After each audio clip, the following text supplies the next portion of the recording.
اشہد ان محمد رسول اللہ۔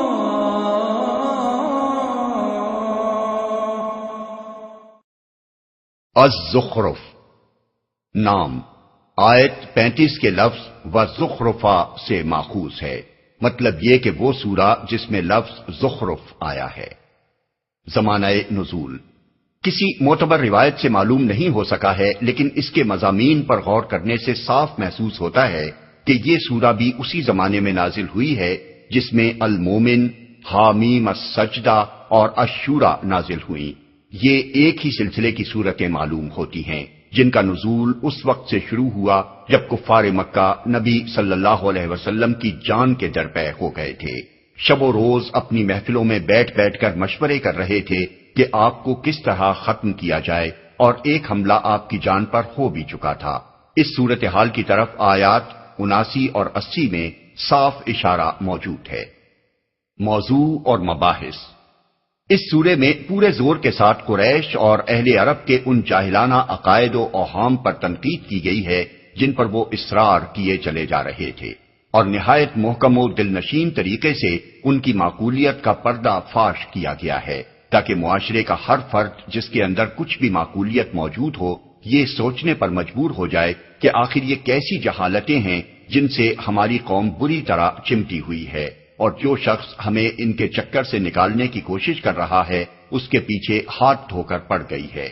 کلام کا آغاز اس طرح کیا گیا ہے کہ تم لوگ اپنی شرارتوں کے بل پر یہ چاہتے ہو کہ اس کتاب کا نزول روک دیا جائے، مگر اللہ نے کبھی اشرار کی وجہ سے انبیاء کی بعثت اور کتابوں کی تنزیل نہیں روکی ہے، بلکہ ان ظالموں کو ہلاک کر دیا ہے جو اس کی ہدایت کا راستہ روک کر کھڑے ہوئے تھے۔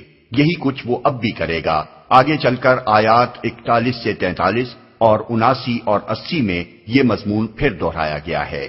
جو لوگ نبی صلی اللہ علیہ وسلم کی جان کے درپے تھے ان کو سناتے ہوئے حضور سے فرمایا گیا ہے کہ تم خواہ زندہ رہو یا نہ رہو ان ظالموں کو ہم سزا دے کر رہیں گے، اور خود ان لوگوں کو صاف صاف متنبہ کر دیا گیا ہے کہ اگر تم نے ہمارے نبی کے خلاف ایک اقدام کا فیصلہ کر لیا ہے تو ہم بھی پھر ایک فیصلہ کن قدم اٹھائیں گے۔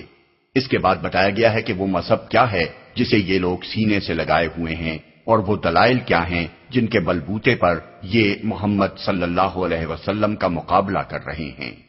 خود مانتے ہیں کہ زمین و آسمان کا اور ان کا اپنا اور ان کے معبودوں کا خالق اللہ تعالی ہی ہے۔ یہ بھی جانتے اور مانتے ہیں کہ جن نعمتوں سے یہ فائدہ اٹھا رہے ہیں وہ سب اللہ کی دی ہوئی ہیں، پھر بھی دوسروں کو اللہ کے ساتھ خدائی میں شریک کرنے پر اصرار کیے چلے جاتے ہیں۔ بندوں کو اللہ کی اولاد قرار دیتے ہیں، اور اولاد بھی بیٹیاں جنہیں خود اپنے لیے ننگ و عار سمجھتے ہیں۔ فرشتوں کو انہوں نے دیویاں قرار دے رکھا ہے، ان کے بت عورتوں کی شکل کے بنا رکھے ہیں، انہیں زنانہ کپڑے اور زیور پہناتے ہیں، اور کہتے ہیں کہ یہ اللہ کی بیٹیاں ہیں، ان کی عبادت کرتے ہیں اور انہی سے منتیں اور مرادیں مانگتے ہیں۔ آخر انہیں کیسے معلوم ہوا کہ فرشتے عورتیں ہیں؟ ان جہالتوں پر ٹوکا جاتا ہے تو تقدیر کا بہانہ پیش کرتے ہیں اور کہتے ہیں کہ اگر اللہ ہمارے اس کام کو پسند نہ کرتا تو ہم کیسے ان بتوں کی پرستش کر سکتے تھے، حالانکہ اللہ کی پسند اور ناپسند معلوم ہونے کا ذریعہ اس کی کتابیں ہیں، نہ کہ وہ کام جو دنیا میں اس کی مشیت کے تحت ہو رہے ہیں۔ مشیت کے تحت تو ایک بت پرستی ہی نہیں، چوری، زنا، ڈاکہ، قتل سب ہی کچھ ہو رہا ہے۔ کیا اس دلیل سے ہر اس برائی کو جائز و برحق قرار دیا جائے گا جو دنیا میں ہو رہی ہو؟ پوچھا جاتا ہے کہ اپنے اس شرک کے لیے تمہارے پاس اس غلط دلیل کے سوا کوئی اور سند بھی ہے؟ تو جواب دیتے ہیں کہ باپ دادا سے یہ کام یوں ہی ہوتا چلا آ رہا ہے، گویا ان کے نزدیک کسی مذہب کے حق ہونے کے لیے یہ کافی دلیل ہے، حالانکہ ابراہیم علیہ السلام جن کی اولاد ہونے پر ہی ان کے سارے فخر و امتیاز کا مدار ہے، باپ دادا کے مذہب کو لات مار کر گھر سے نکل گئے تھے، اور انہوں نے اسلاف کی ایسی اندھی تقلید کو رد کر دیا تھا جس کا ساتھ کوئی دلیل معقول نہ دیتی ہو۔ پھر اگر ان لوگوں کو اسلاف کی تقلید ہی کرنی تھی تو اس کے لیے بھی اپنے بزرگ ترین اسلاف ابراہیم و اسماعیل علیہم السلام کو چھوڑ کر انہوں نے اپنے جاہل ترین اسلاف کا انتخاب کیا۔ ان سے کہا جاتا ہے کیا کبھی کسی نبی نے اور خدا کی طرف سے آئی ہوئی کسی کتاب نے بھی یہ تعلیم دی ہے کہ اللہ کے ساتھ دوسرے بھی عبادت کے مستحق ہیں؟ تو یہ عیسائیوں کے اس فعل کو دلیل میں پیش کرتے ہیں کہ انہوں نے عیسیٰ ابن مریم کو ابن اللہ مانا اور ان کی پرستش کی، حالانکہ سوال یہ نہ تھا کہ کسی نبی کی امت نے شرک کیا ہے یا نہیں، بلکہ یہ تھا کہ خود کسی نبی نے شرک کی تعلیم دی ہے۔ عیسیٰ ابن مریم نے کب کہا تھا کہ میں خدا کا بیٹا ہوں اور تم میری عبادت کرو؟ ان کی اپنی تعلیم تو وہی تھی جو دنیا کے ہر نبی نے دی ہے کہ میرا رب بھی اللہ ہے اور تمہارا رب بھی، اسی کی تم عبادت کرو۔ محمد صلی اللہ علیہ وسلم کی رسالت تسلیم کرنے میں انہیں ایک تعمل ہے تو اس بنا پر کہ ان کے پاس مال و دولت اور ریاست و وجاہت تو ہے ہی نہیں۔ کہتے ہیں کہ اگر خدا ہمارے ہاں کسی کو نبی بنانا چاہتا تو ہمارے دونوں شہروں مکہ اور طائف کے بڑے آدمیوں میں سے کسی کو بناتا۔ اسی بنا پر فرعون نے بھی حضرت موسیٰ کو حقیر جانا تھا اور کہا تھا کہ آسمان کا بادشاہ اگر مجھ زمین کے بادشاہ کے پاس کوئی ایلچی بھیجتا تو اسے سونے کے کنگن پہنا کر فرشتوں کی ایک فوج اس کی اردلی میں دے کر بھیجتا۔ یہ فقیر کہاں سے آ کھڑا ہوا؟ فضیلت مجھے حاصل ہے کہ مصر کی بادشاہی میری ہے اور دریائے نیل کی نہریں میری ماتحتی میں چل رہی ہیں۔ یہ شخص میرے مقابلے میں کیا حیثیت رکھتا ہے کہ نہ مال رکھتا ہے نہ اقتدار۔ اس طرح کفار کی ایک ایک جاہلانہ بات پر تنقید کرنے اور اس کے نہایت معقول و مدلل جوابات دینے کے بعد آخر میں صاف صاف کہا گیا ہے کہ نہ خدا کی کوئی اولاد ہے، نہ آسمان و زمین کے خدا الگ الگ ہیں، نہ اللہ کے ہاں کوئی ایسا شفیع ہے جو جان بوجھ کر گمراہی اختیار کرنے والوں کو اس کی سزا سے بچا سکے۔ اللہ کی ذات اس سے منزہ ہے کہ کوئی اس کی اولاد ہو، وہی اکیلا ساری کائنات کا خدا ہے، باقی سب اس کے بندے ہیں، نہ کہ اس کے ساتھ خدائی صفات و اختیارات میں شریک۔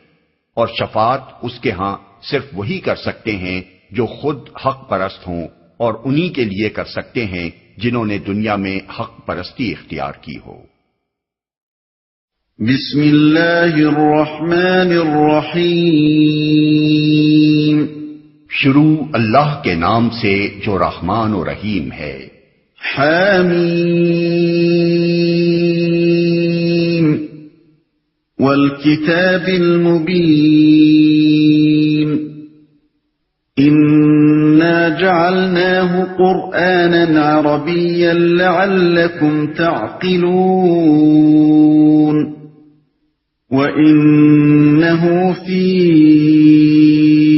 أُمِّ الْكِتَابِ لَدَيْنَا لَعَلِيٌّ حَكِيمٌ۔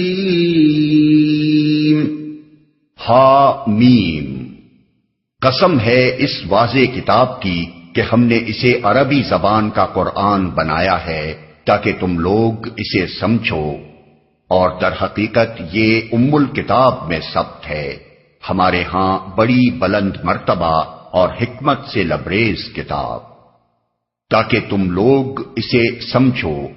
قرآن مجید کی قسم جس بات پر کھائی گئی ہے وہ یہ ہے کہ اس کتاب کے مصنف ہم ہیں، نہ کہ محمد صلی اللہ علیہ وسلم، اور قسم کھانے کے لیے قرآن کی جس صفت کا انتخاب کیا گیا ہے وہ یہ ہے کہ یہ کتاب مبین ہے۔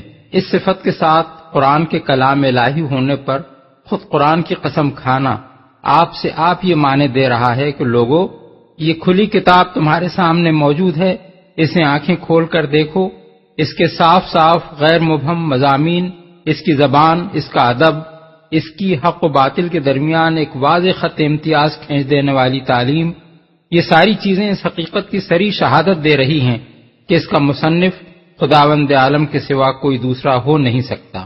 پھر یہ جو فرمایا کہ ہم نے اسے عربی زبان کا قرآن بنایا ہے تاکہ تم اسے سمجھو، اس کے دو مطلب ہیں۔ ایک یہ کہ یہ کسی غیر زبان میں نہیں ہے بلکہ تمہاری اپنی زبان میں ہے، اس لیے اسے جانچنے، پرکھنے اور اس کی قدر و قیمت کا اندازہ کرنے میں تمہیں کوئی دقت پیش نہیں آ سکتی۔ یہ کسی عجمی زبان میں ہوتا تو تم یہ عذر کر سکتے تھے کہ ہم اس کے کلام الہی ہونے یا نہ ہونے کی جانچ کیسے کریں جبکہ ہماری سمجھ ہی میں یہ نہیں آ رہا ہے، لیکن اس عربی قرآن کے متعلق تم یہ عذر کیسے کر سکتے ہو؟ اس کا ایک ایک لفظ تمہارے لیے واضح ہے، اس کی ہر عبارت اپنی زبان اور اپنے مضمون دونوں کے لحاظ سے تم پر روشن ہے۔ خود دیکھ لو کہ کیا یہ محمد صلی اللہ علیہ وسلم کا یا کسی دوسرے عرب کا کلام ہو سکتا ہے؟ دوسرا مطلب اس ارشاد کا یہ ہے کہ اس کتاب کی زبان ہم نے عربی اس لیے رکھی ہے کہ ہم عرب قوم کو مخاطب کر رہے ہیں اور وہ عربی زبان کے قرآن ہی کو سمجھ سکتی ہے۔ عربی میں قرآن نازل کرنے کی صریح معقول وجہ کو نظر انداز کر کے جو شخص صرف اس بنا پر اسے کلام الہی کے بجائے کلام محمد قرار دیتا ہے کہ محمد صلی اللہ علیہ وسلم کی مادری زبان بھی عربی ہے تو بڑی زیادتی کرتا ہے۔ اس دوسرے مطلب کو سمجھنے کے لیے تفہیم القرآن جلد 4 سورہ حامیم السجدہ آیت 44 ملاحظہ فرمائیں۔ ام الکتاب میں ثبت ہے۔ ام الکتاب سے مراد ہے اصل الکتاب، یعنی وہ کتاب جس سے تمام انبیاء علیہم السلام پر نازل ہونے والی کتابیں ماخوذ ہیں۔ اسی کو سورہ واقعہ میں کتاب مکنون یعنی پوشیدہ اور محفوظ کتاب کہا گیا ہے، اور سورہ بروج میں اس کے لیے لوح محفوظ کے الفاظ استعمال کیے گئے ہیں، یعنی ایسی لوح جس کا لکھا مٹ نہیں سکتا اور جو ہر قسم کی دراندازی سے محفوظ ہے۔ قرآن کے متعلق یہ فرما کر کہ یہ ام الکتاب میں ہے، ایک اہم حقیقت پر متنبہ فرمایا گیا ہے۔ اللہ تعالی کی طرف سے مختلف زمانوں میں مختلف ملکوں اور قوموں کی ہدایت کے لیے مختلف انبیاء پر مختلف زبانوں میں کتابیں نازل ہوتی رہی ہیں، مگر ان سب میں دعوت ایک ہی عقیدے کی طرف دی گئی ہے، حق ایک ہی سچائی کو قرار دیا گیا ہے، خیر و شر کا ایک ہی معیار پیش کیا گیا ہے، اخلاق و تہذیب کے یکساں اصول بیان کیے گئے ہیں، اور فی الجملہ ایک ہی دین ہے جسے یہ سب کتابیں لے کر آئی ہیں۔ اس کی وجہ یہ ہے کہ ان سب کی اصل ایک ہے اور صرف عبارتیں مختلف ہیں، ایک ہی معنی ہیں جو اللہ تعالیٰ کے ہاں ایک بنیادی کتاب میں ثبت ہیں، اور جب کبھی ضرورت پیش آئی ہے اس نے کسی نبی کو مبعوث کر کے وہ معنی حال اور موقع کی مناسبت سے ایک خاص عبارت اور خاص زبان میں نازل فرما دیے ہیں۔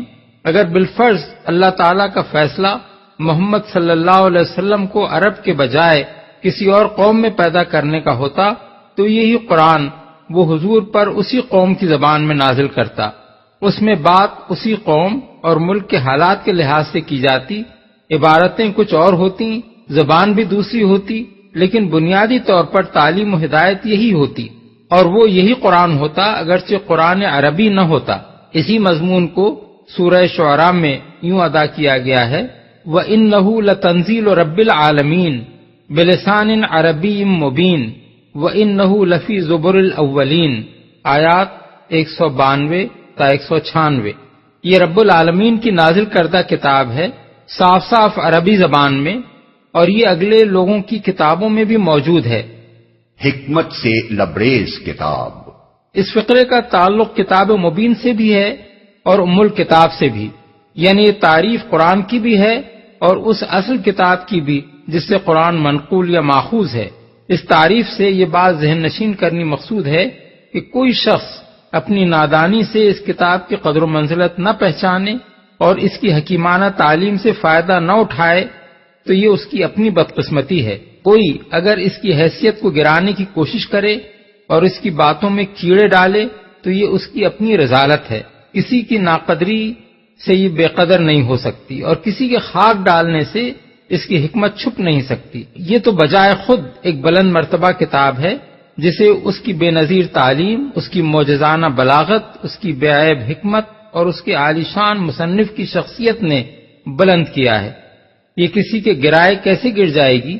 آگے چل کر آیت 44 میں قریش کو خاص طور پر اور اہل عرب کو بالعموم یہ بتایا گیا ہے کہ جس کتاب کی تم اس طرح ناقدری کر رہے ہو اس کے نزول نے تم کو ایک بہت بڑے شرف کا موقع عطا کیا ہے جسے اگر تم نے کھو دیا تو خدا کے سامنے تمہیں سخت جواب دہی کرنی ہوگی۔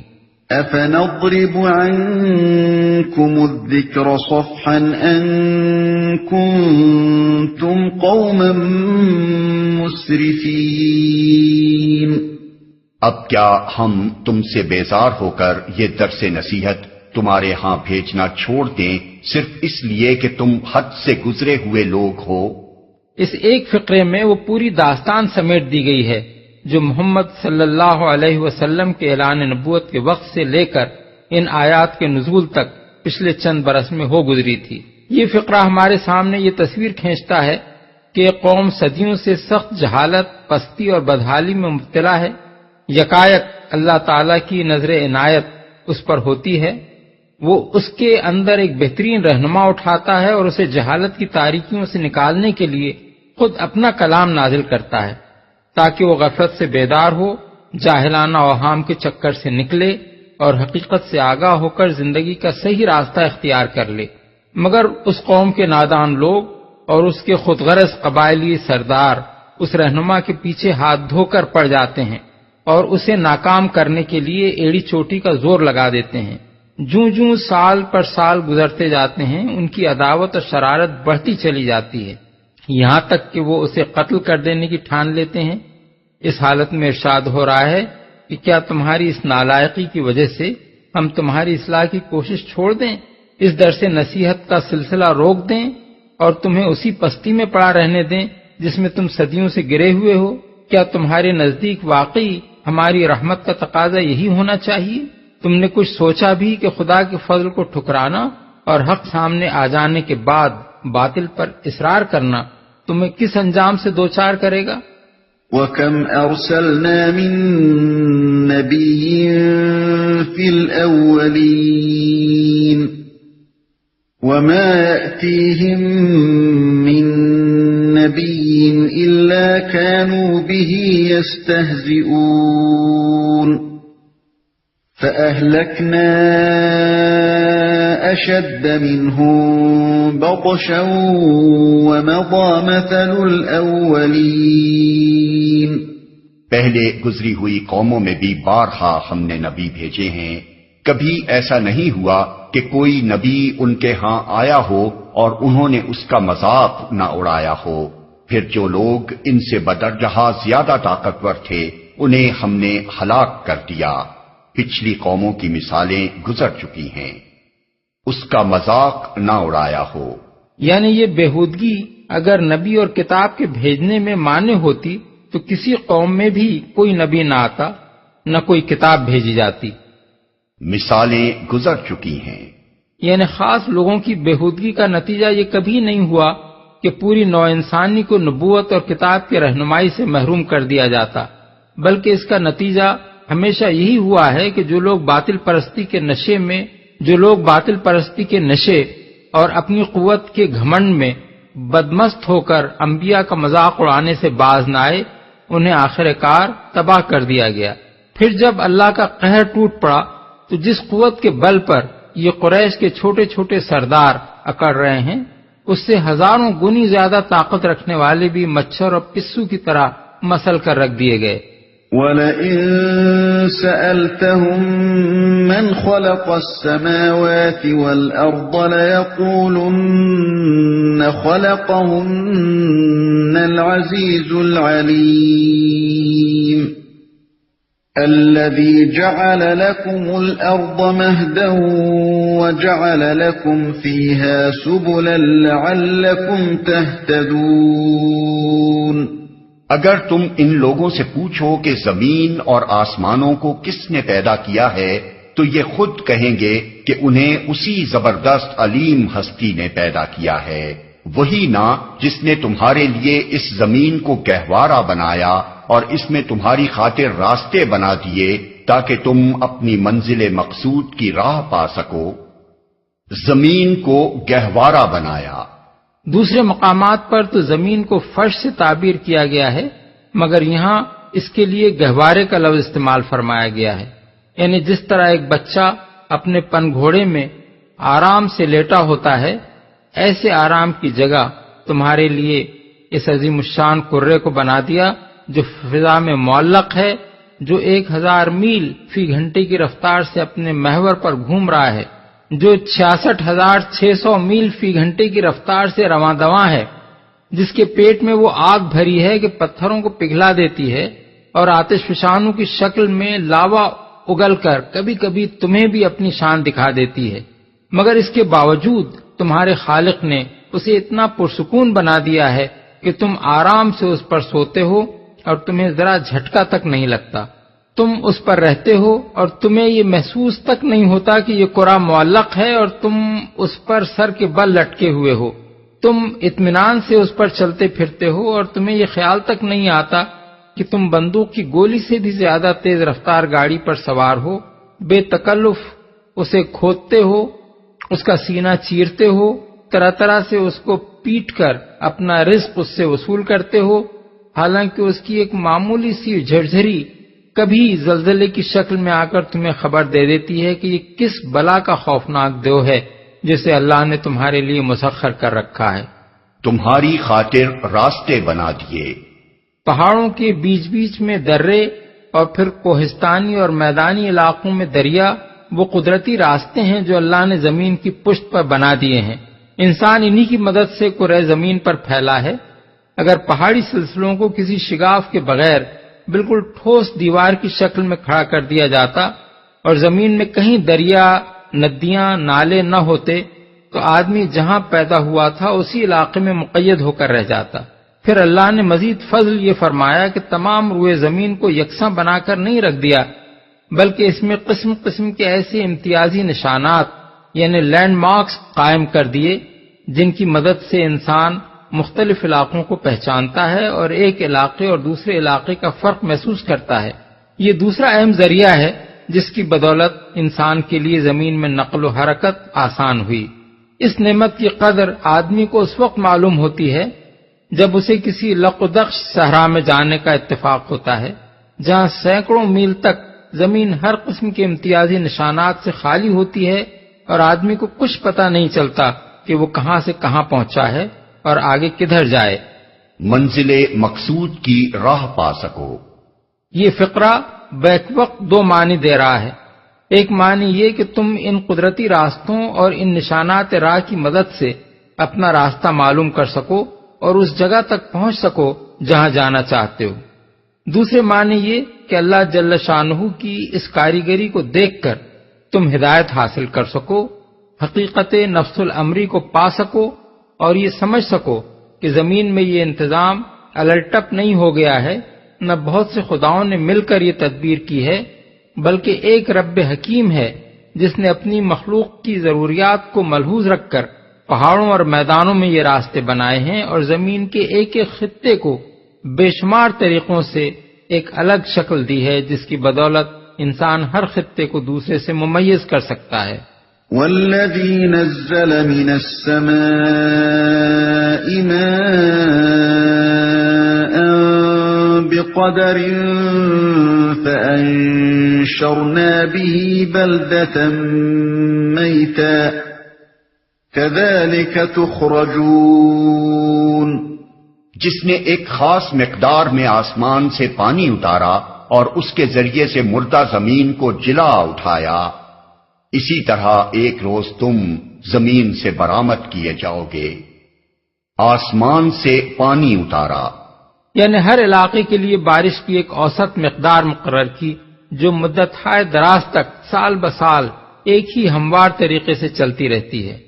اس میں ایسی بے قاعدگی نہیں رکھی کہ کبھی سال میں 2 انچ بارش ہو اور کبھی 200 انچ ہو جائے، پھر وہ اس کو مختلف زمانوں میں اور مختلف اوقات میں جگہ جگہ پھیلا کر اس طرح برساتا ہے کہ بالعموم وہ وسیع پیمانے پر زمین کی بار آوری کے لیے نافع ہوتی ہے۔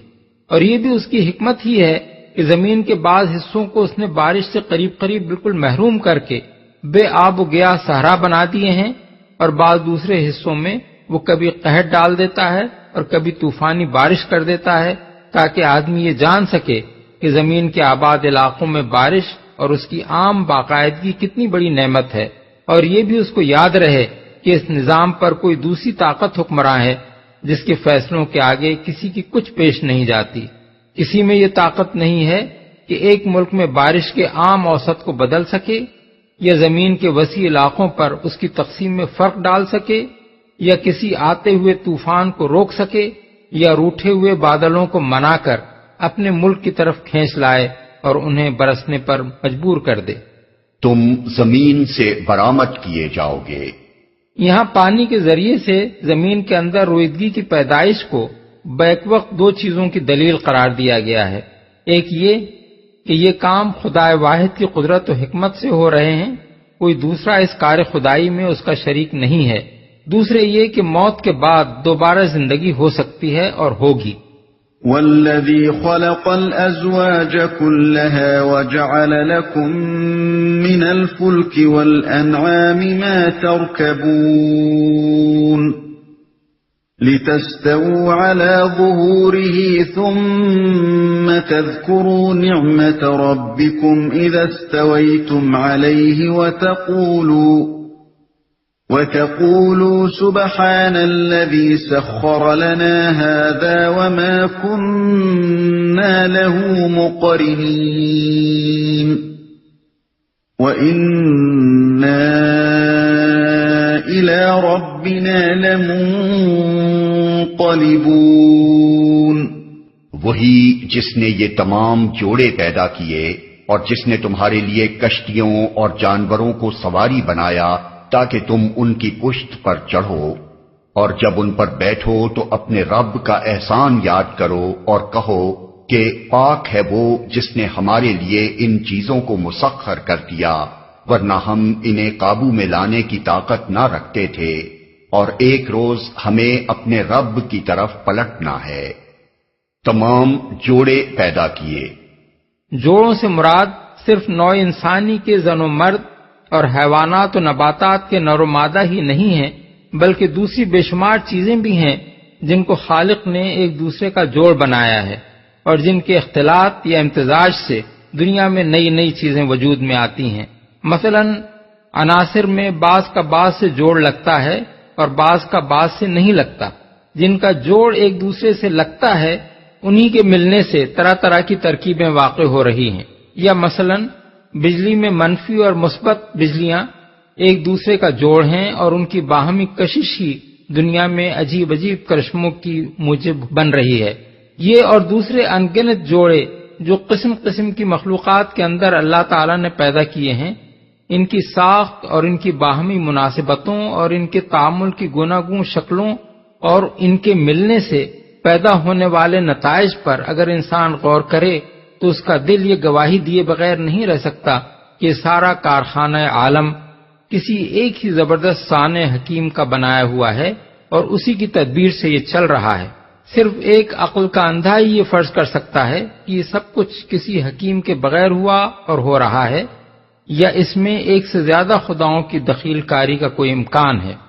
قابو میں لانے کی طاقت نہ رکھتے تھے، یعنی زمین کی تمام مخلوقات میں سے تنہا انسان کو کشتیاں اور جہاز چلانے اور سواری کے لیے جانور استعمال کرنے کی یہ مقدرت اللہ تعالیٰ نے اس لیے تو نہیں دی تھی کہ وہ غلے کی بوریوں کی طرح ان پر لد جائے اور کبھی نہ سوچے کہ آخر وہ کون ہے جس نے ہمارے لیے بحر ذخار میں کشتیاں دوڑانے کے امکانات پیدا کیے اور جس نے جانوروں کی بے شمار اقسام میں سے بعض کو اس طرح پیدا کیا کہ وہ ہم سے بدرجہ زیادہ طاقتور ہونے کے باوجود ہمارے تابع فرمان بن جاتے ہیں اور ہم ان پر سوار ہو کر جدھر چاہتے ہیں انہیں لیے پھرتے ہیں۔ ان نعمتوں سے فائدہ اٹھانا اور نعمت دینے والے کو فراموش کر دینا دل کے مردہ اور عقل و ضمیر کے بحث ہونے کی علامت ہے۔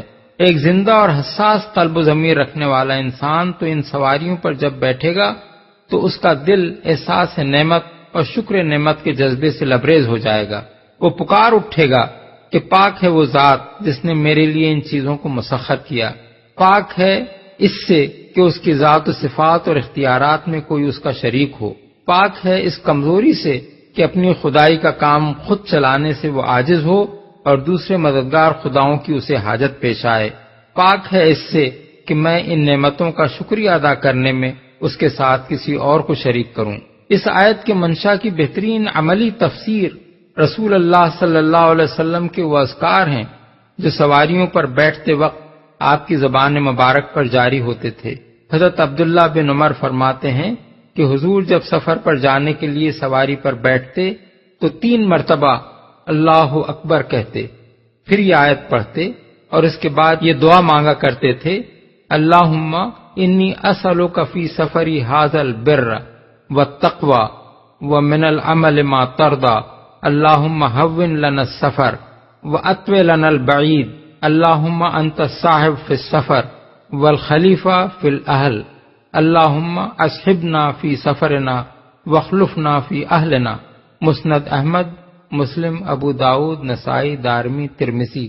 یعنی خدایا میں تجھ سے درخواست کرتا ہوں کہ میرے اس سفر میں مجھے نیکی اور تقوی اور ایسے عمل کی توفیق دے جو تجھے پسند ہو۔ خدایا ہمارے لیے سفر کو آسان کر دے اور لمبی مسافت کو لپیٹ دے۔ خدایا تو ہی سفر کا ساتھی اور ہمارے پیچھے ہمارے اہل و عیال کا نگہبان ہے۔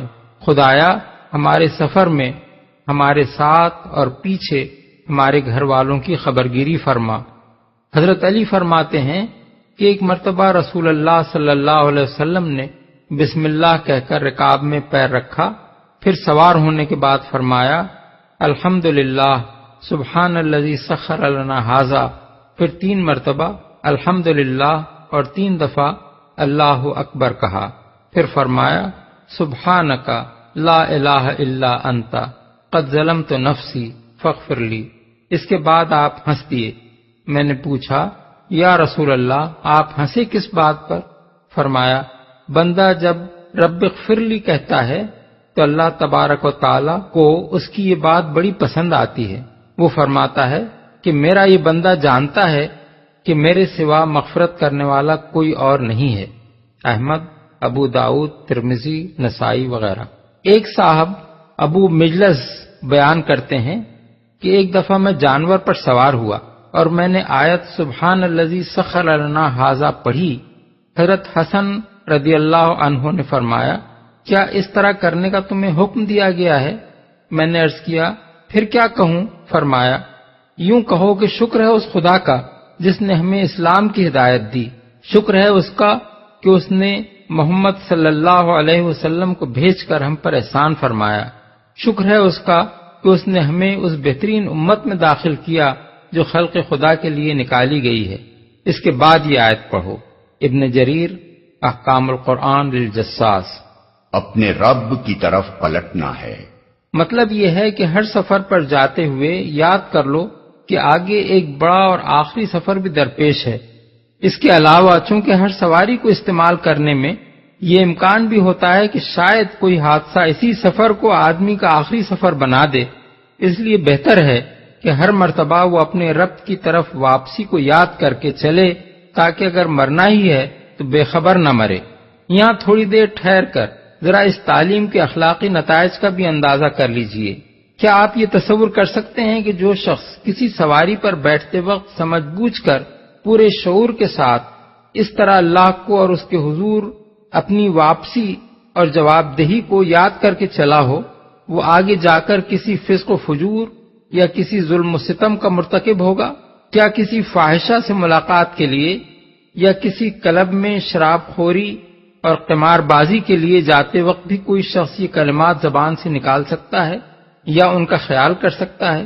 کیا کوئی حاکم یا سرکاری افسر یا تاجر جو یہ کچھ سوچ کر اور اپنے منہ سے کہہ کر گھر سے چلا ہو، اپنی جائے عمل پر پہنچ کر لوگوں کے حق مار سکتا ہے؟ کیا کوئی سپاہی بے گناہوں کا خون بہانے اور کمزوروں کی آزادی پر ڈاکہ مارنے کے لیے جاتے وقت بھی اپنے ہوائی جہاز یا ٹینک پر قدم رکھتے ہوئے یہ الفاظ زبان پر لا سکتا ہے؟ اگر نہیں تو یہی ایک چیز ہر اس نقل و حرکت پر بند باندھ دینے کے لیے کافی ہے جو معصیت کے لیے ہو۔ وَجَعَلُوا لَهُ مِنْ عِبَادِهِ جُزْءًا إِنَّ الْإِنسَانَ لَكَفُورٌ مُبِينٌ۔ یہ سب کچھ جانتے اور مانتے ہوئے بھی ان لوگوں نے اس کے بندوں میں سے بعض کو اس کا جزو بنا ڈالا۔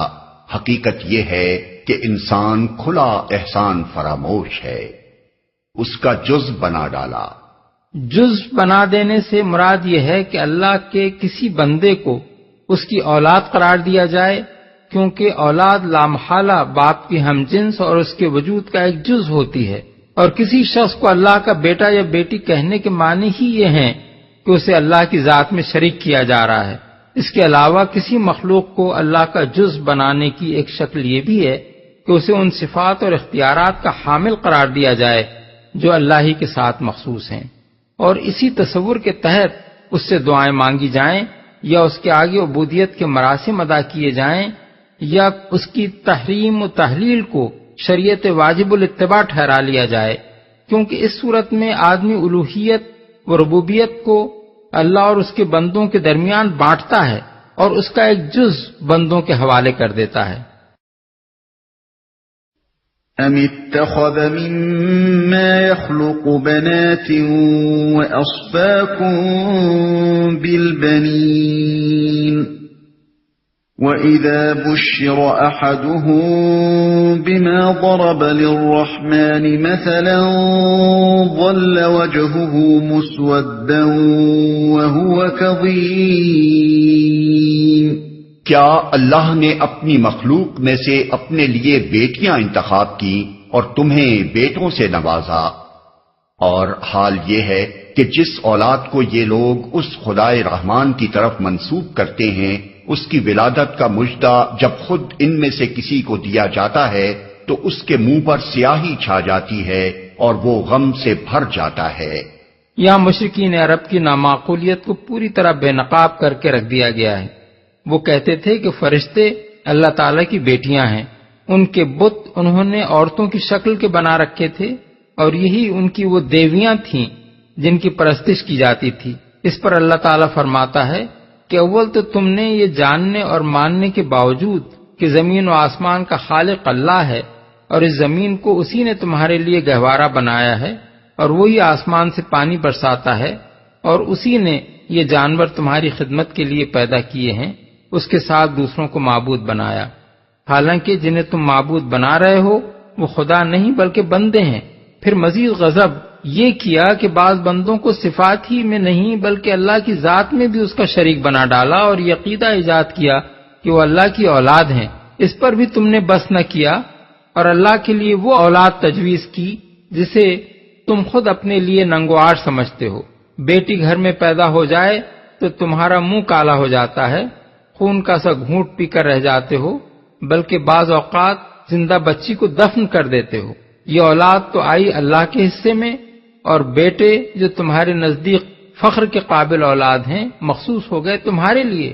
اس پر تمہارا دعویٰ یہ ہے کہ ہم اللہ کے ماننے والے ہیں۔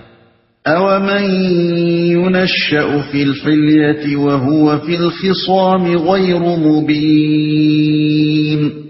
کیا اللہ کے حصے میں وہ اولاد آئی جو زیوروں میں پالی جاتی ہے اور بحث و حجت میں اپنا مدعا پوری طرح واضح بھی نہیں کر سکتی؟ بالفاظ دیگر جو نرم و نازک اور ضعیف و کمزور اولاد ہے وہ تم نے اللہ کے حصے میں ڈالی اور خم ٹھونک کر میدان میں اترنے والی اولاد خود لے اڑے۔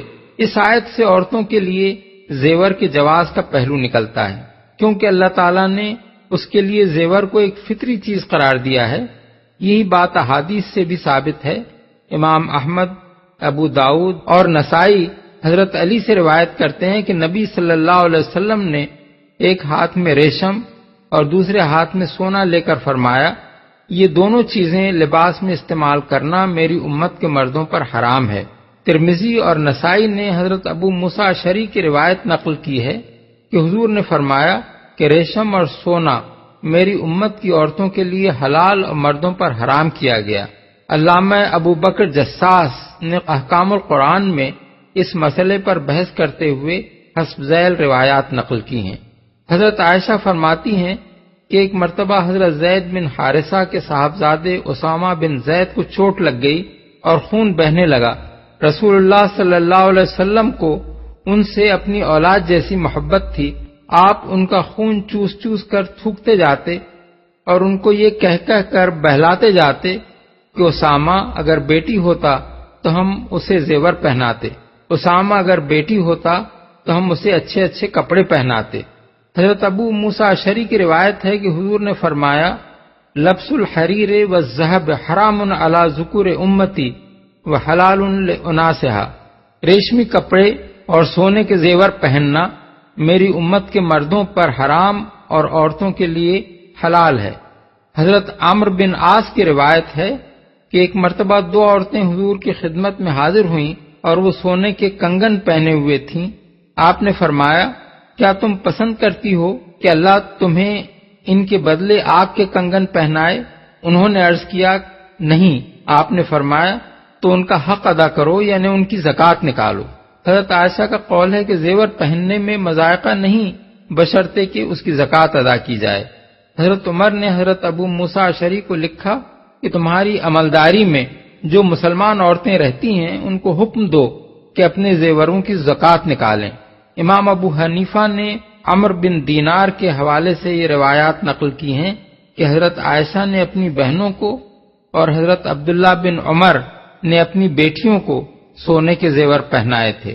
ان تمام روایات کو نقل کرنے کے بعد علامہ جساس لکھتے ہیں کہ نبی صلی اللہ علیہ وسلم اور صحابہ سے جو روایات عورتوں کے لیے سونے اور ریشم کے حلال ہونے کے متعلق وارد ہوئی ہیں وہ عدم جواز کی روایات سے زیادہ مشہور اور نمایاں ہیں، اور آیت مذکورہ بالا بھی اس کے جواز پر دلالت کر رہی ہے۔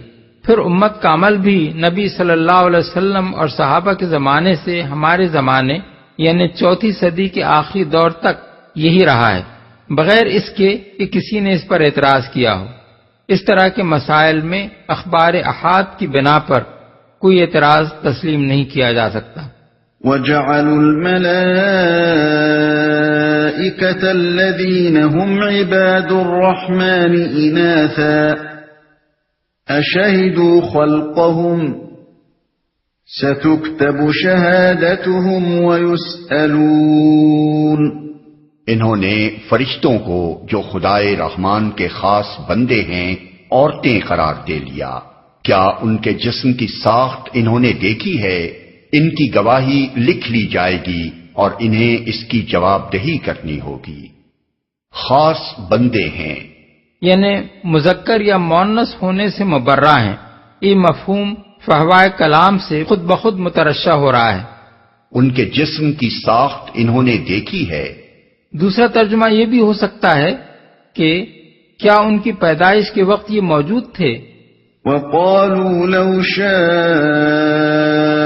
الرَّحْمَنُ مَا عَبَدْنَاهُمْ مَا لَهُم بِذَلِكَ مِنْ عِلْمٍ إِنْ هُمْ إِلَّا يَخْرُصُونَ۔ یہ کہتے ہیں اگر خدائے رحمان چاہتا کہ ہم ان کی عبادت نہ کریں تو ہم کبھی ان کو نہ پوچھتے۔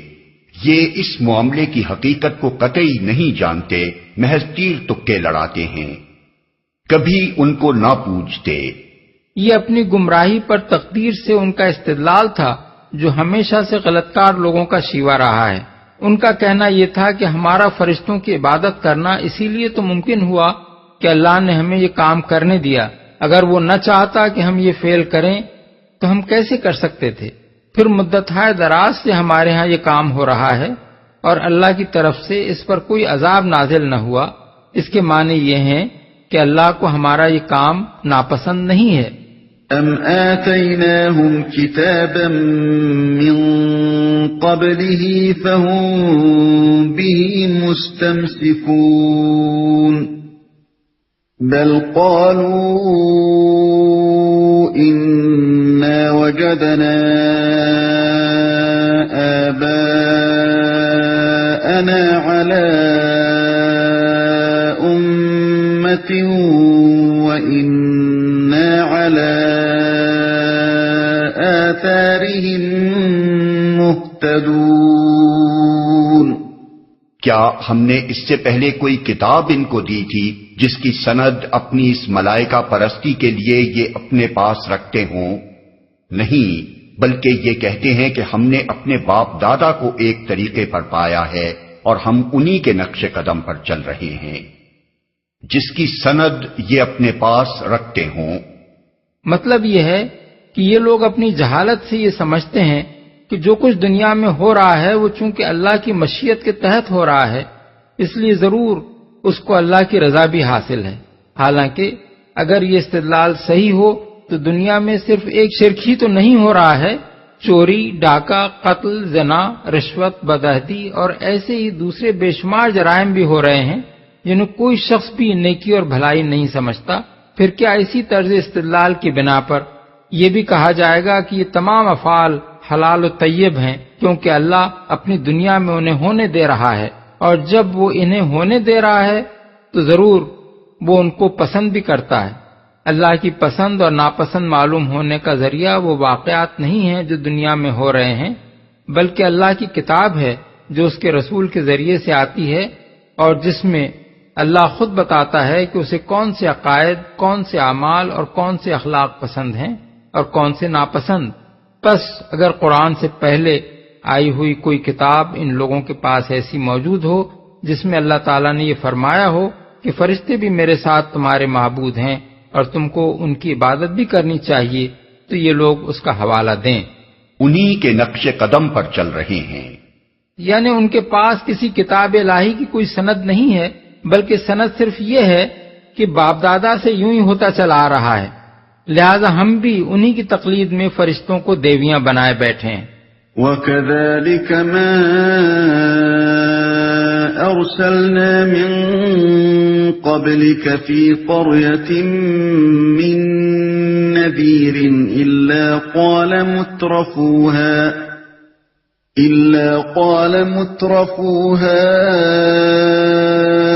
إِنَّا وَجَدْنَا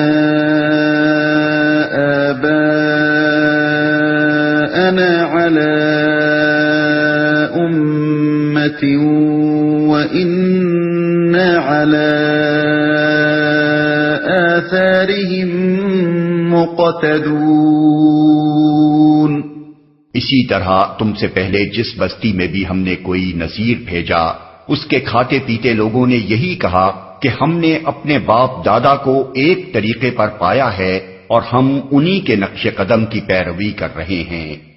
یہ بات قابل غور ہے کہ انبیاء کے مقابلے میں اٹھ کر باپ دادا کی تقلید کا جھنڈا بلند کرنے والے ہر زمانے میں اپنی قوم کے کھاتے پیتے لوگ ہی کیوں رہے ہیں؟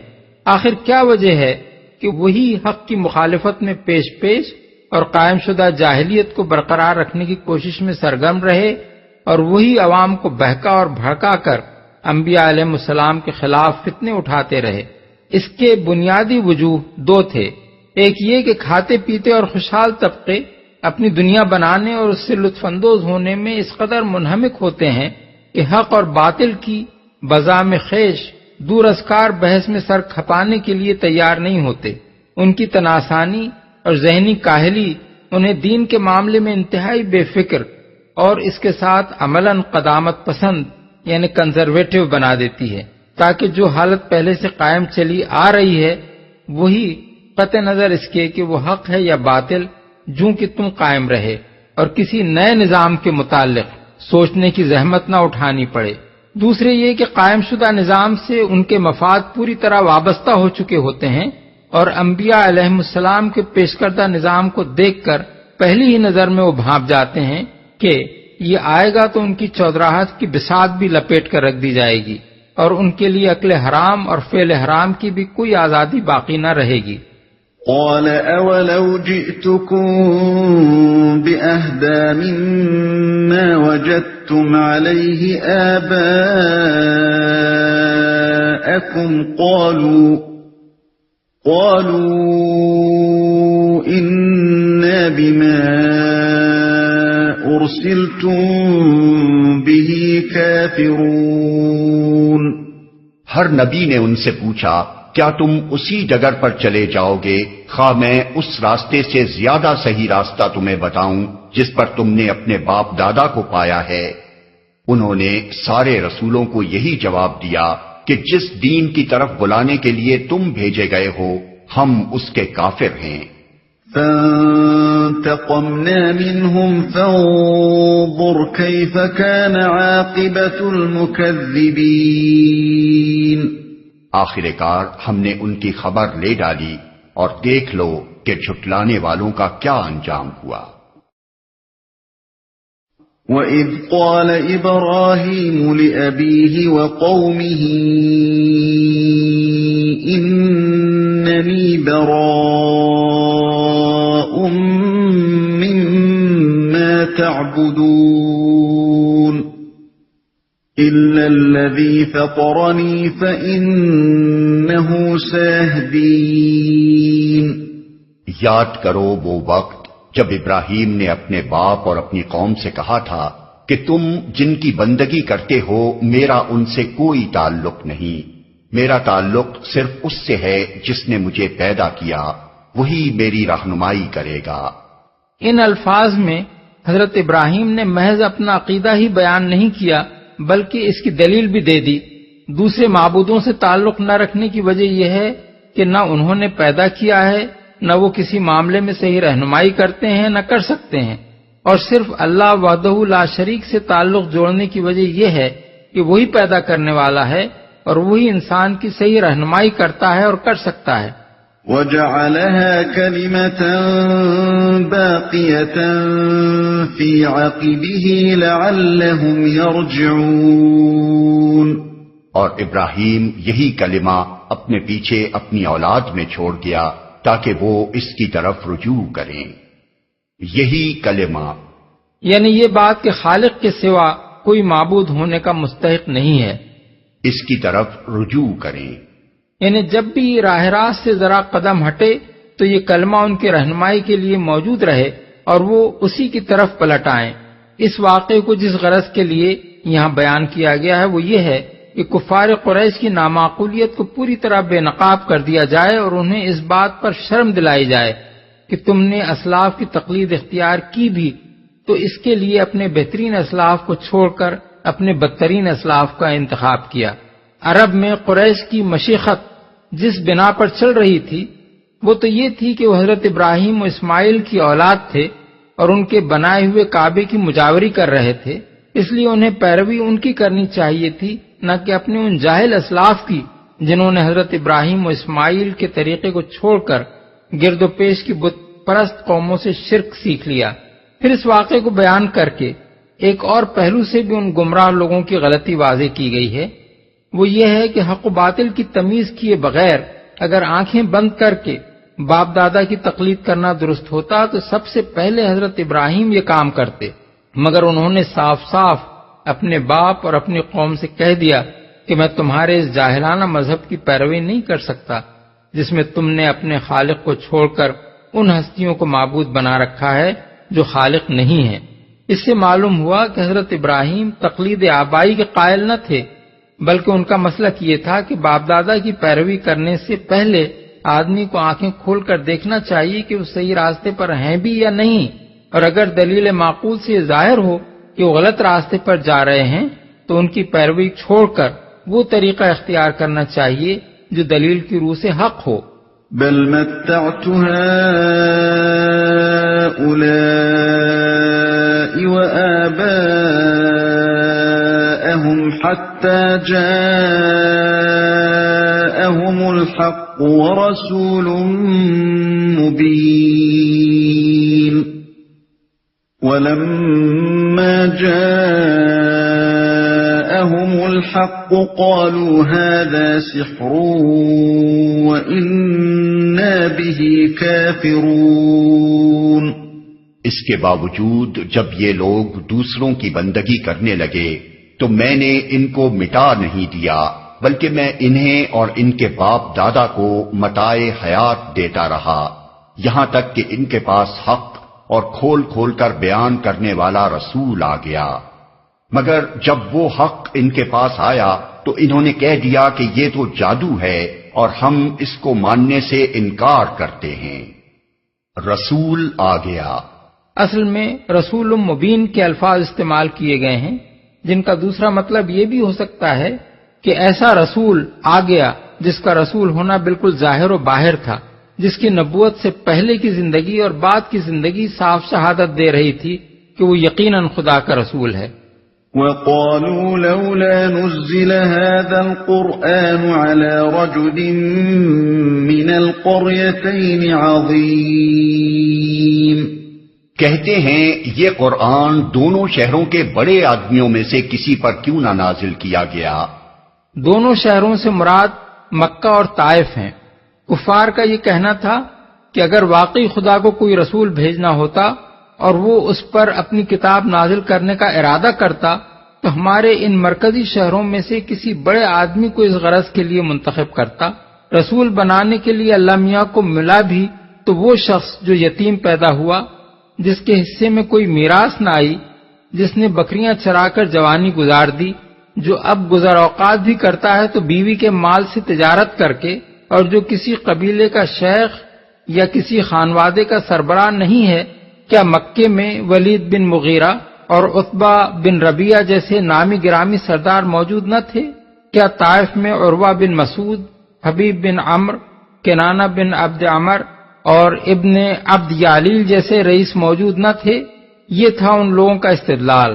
پہلے تو وہ یہی ماننے کے لیے تیار نہ تھے کہ کوئی بشر بھی رسول ہو سکتا ہے، مگر جب قرآن مجید میں پے در پے دلائل دے کر ان کے اس خیال کا پوری طرح ابطال کر دیا گیا اور ان سے کہا گیا کہ اس سے پہلے ہمیشہ بشر ہی رسول ہو کر آتے رہے ہیں اور انسانوں کی ہدایت کے لیے بشر ہی رسول ہو سکتا ہے نہ کہ غیر بشر، اور جو رسول بھی دنیا میں آئے ہیں وہ یکایک آسمان سے نہیں اتر آئے تھے بلکہ انہی انسانی بستیوں میں پیدا ہوئے تھے، بازاروں میں چلتے پھرتے تھے، بال بچوں والے تھے اور کھانے پینے سے مبرہ نہ تھے۔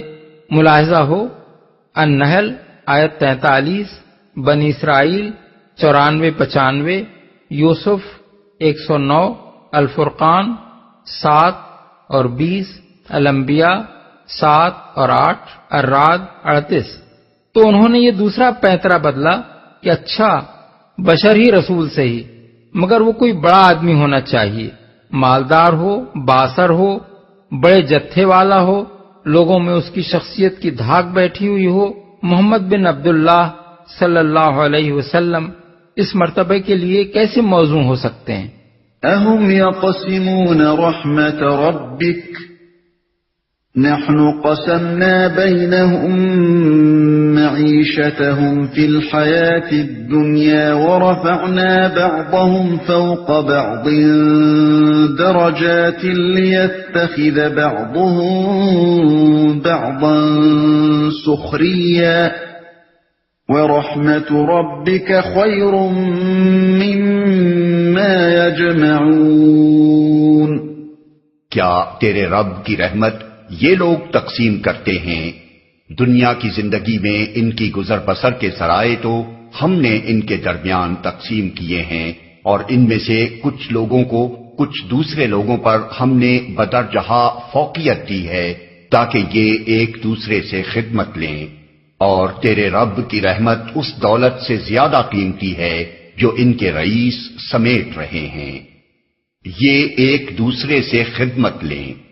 یہ ان کے اعتراض کا جواب ہے جس کے اندر چند مختصر الفاظ میں بہت سی اہم باتیں ارشاد ہوئی ہیں۔ پہلی بات یہ کہ تیرے رب کی رحمت تقسیم کرنا ان کے سپرد کب سے ہو گیا؟ کیا یہ طے کرنا ان کا کام ہے کہ اللہ اپنی رحمت سے کس کو نوازے اور کس کو نہ نوازے؟ یہاں رب کی رحمت سے مراد اس کی رحمت عام ہے جس میں سے ہر ایک کو کچھ نہ کچھ ملتا رہتا ہے۔ دوسری بات یہ کہ نبوت تو خیر بہت بڑی چیز ہے، دنیا میں زندگی بسر کرنے کے جو عام ذرائع ہیں ان کی تقسیم بھی ہم نے اپنے ہی ہاتھ میں رکھی ہے، کسی اور کے حوالے نہیں کر دی۔ ہم کسی کو حسین اور کسی کو بدصورت، کسی کو خوش آواز اور کسی کو بد آواز، کسی کو قوی ہیکل اور کسی کو کمزور، کسی کو ذہین اور کسی کو کن ذہن، کسی کو قوی الحافظہ اور کسی کو نسیان میں مبتلا، کسی کو سلیم الاعضاء اور کسی کو اپاہج یا اندھا یا گونگا بہرا، کسی کو امیر زادہ اور کسی کو فقیر زادہ، کسی کو ترقی یافتہ قوم کا فرد اور کسی کو غلام یا پسماندہ قوم کا فرد پیدا کرتے ہیں۔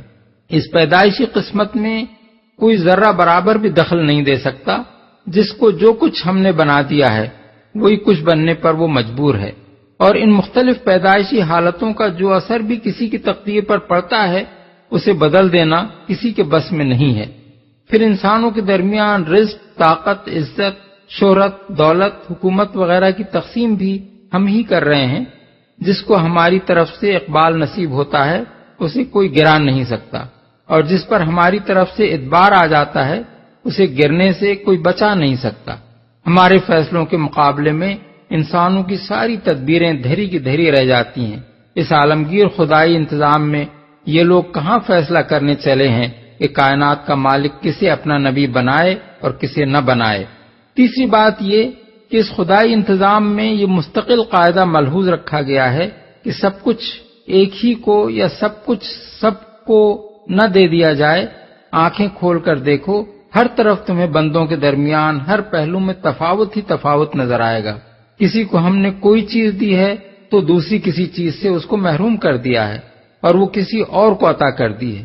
یہ اس حکمت کی بنا پر کیا گیا ہے کہ کوئی انسان دوسروں سے بے نیاز نہ ہو، بلکہ ہر ایک کسی نہ کسی معاملے میں دوسرے کا محتاج رہے۔ اب یہ کیسا احمقانہ خیال تمہارے دماغ میں سمایا ہے کہ جسے ہم نے ریاست اور وجاہت دی ہے اسی کو نبوت بھی دے دی جائے؟ کیا اسی طرح تم یہ بھی کہو گے کہ عقل، علم، دولت، حسن، طاقت، اقتدار اور دوسرے تمام کمالات ایک ہی میں جمع کر دیے جائیں، اور جس کو ایک چیز نہیں ملی ہے اسے دوسری بھی کوئی چیز نہ دی جائے؟ جو ان کے رئیس سمیٹ رہے ہیں۔ یہاں رب کی رحمت سے مراد اس کی رحمت خاص یعنی نبوت ہے۔ مطلب یہ ہے کہ تم اپنے جن رئیسوں کو ان کی دولت و وجاہت اور مشیخت کی وجہ سے بڑی چیز سمجھ رہے ہو، وہ اس دولت کے قابل نہیں ہیں جو محمد ابن عبداللہ صلی اللہ علیہ وسلم کو دی گئی ہے۔ یہ دولت اس دولت سے بدرجہ زیادہ اعلیٰ درجے کی ہے، اور اس کے لیے موزونیت کا معیار کچھ اور ہے۔ تم نے اگر یہ سمجھ رکھا ہے کہ تمہارا ہر چودھری اور سیٹھ نبی بننے کا اہل ہے تو یہ تمہارے اپنے ہی ذہن کی پستی ہے۔ اللہ سے اس نادانی کی توقع کیوں رکھتے ہو؟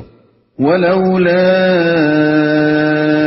أَن يَكُونَ النَّاسُ أُمَّةً وَاحِدَةً لَجَعَلْنَا لِمَن يَكْفُرُ بِالرَّحْمَنِ لِبُيُوتِهِمْ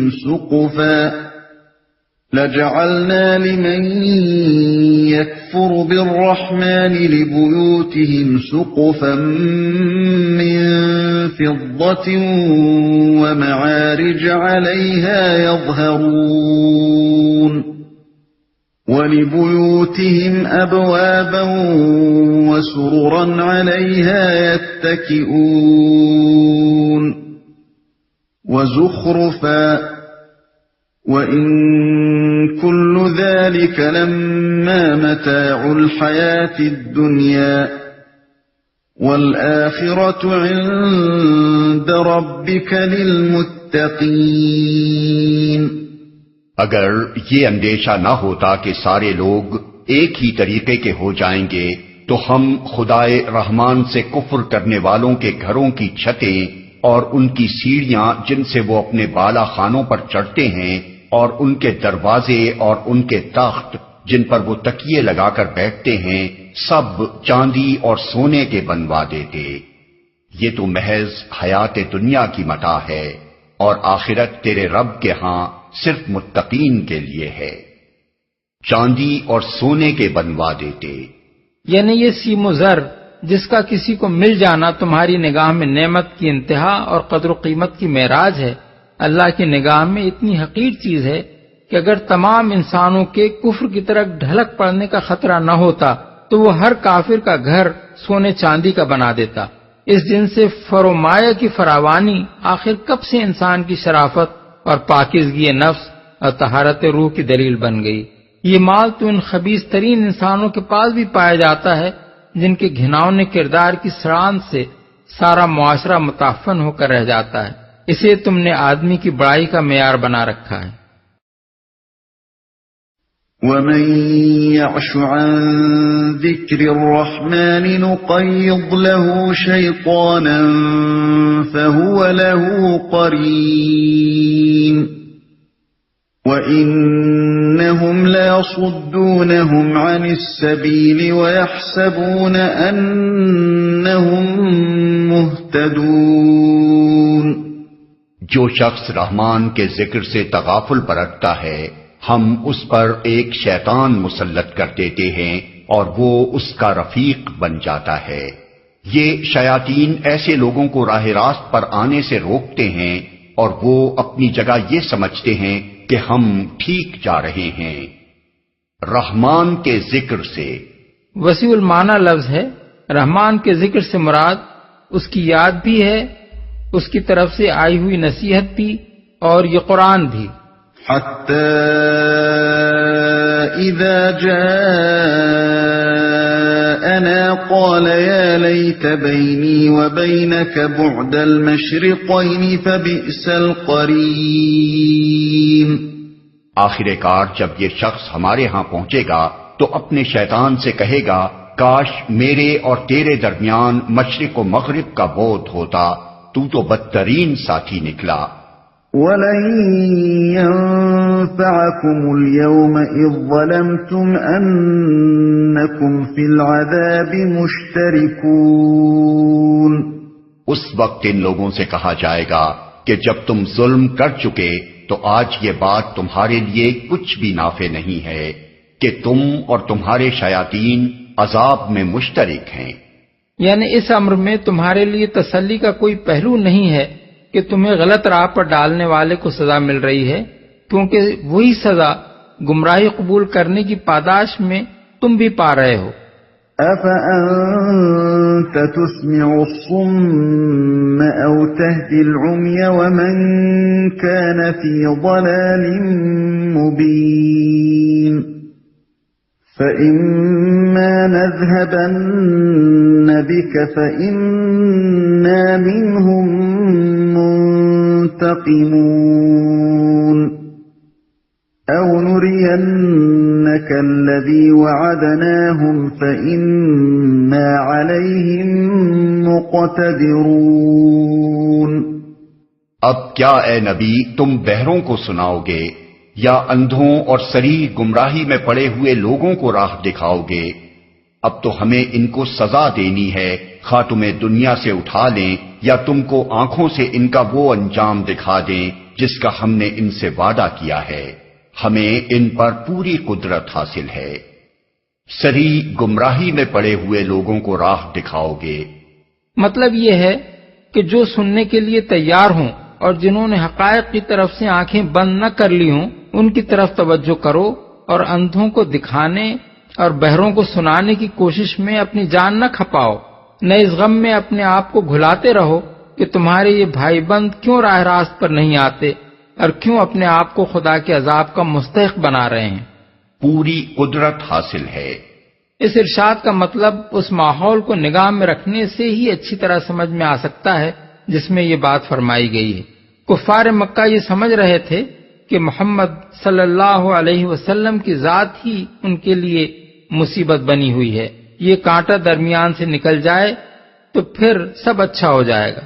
اسی گمان فاسد کی بنا پر وہ شب روز بیٹھ بیٹھ کر مشورے کرتے تھے کہ آپ کو کسی نہ کسی طرح ختم کر دیا جائے. اس پر اللہ تعالیٰ ان کی طرف سے رخ پھیر کر اپنے نبی کو مخاطب کرتے ہوئے فرماتا ہے کہ تمہارے رہنے یا نہ رہنے سے کوئی فرق نہیں پڑتا. تم زندہ رہو گے تو تمہاری آنکھوں کے سامنے ان کی شامت آئے گی، اٹھا لیے جاؤ گے تو تمہارے پیچھے ان کی خبر لی جائے گی. شامت اعمال اب ان کی دامنگیر ہو چکی ہے جس سے یہ بچ نہیں سکتے. فَاسْتَمْسِكْ بِالَّذِي أُوحِيَ إِلَيْكَ إِنَّكَ عَلَى صِرَاطٍ مُسْتَقِيمٍ. تم بہرحال اس کتاب کو مضبوطی سے تھامے رہو جو وحی کے ذریعے سے تمہارے پاس بھیجی گئی ہے، یقیناً تم سیدھے راستے پر ہو. یعنی تم اس فکر میں نہ پڑو کہ ظلم اور بے ایمانی کے ساتھ حق کی مخالفت کرنے والے اپنے کیے کی کیا اور کب سزا پاتے ہیں، نہ اس بات کی فکر کرو کہ اسلام کو تمہاری زندگی میں فروغ حاصل ہوتا ہے یا نہیں. تمہارے لیے بس یہ اطمینان کافی ہے کہ تم حق پر ہو. لہذا نتائج کی فکر کیے بغیر اپنا فرض انجام دیتے چلے جاؤ اور یہ اللہ پر چھوڑ دو کہ وہ باطل کا سر تمہارے سامنے نیچا کرتا ہے یا تمہارے پیچھے.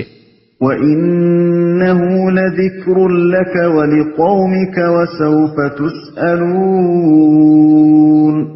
حقیقت یہ ہے کہ یہ کتاب تمہارے لیے اور تمہاری قوم کے لیے ایک بہت بڑا شرف ہے اور عنقریب تم لوگوں کو اس کی جواب دہی کرنی ہوگی.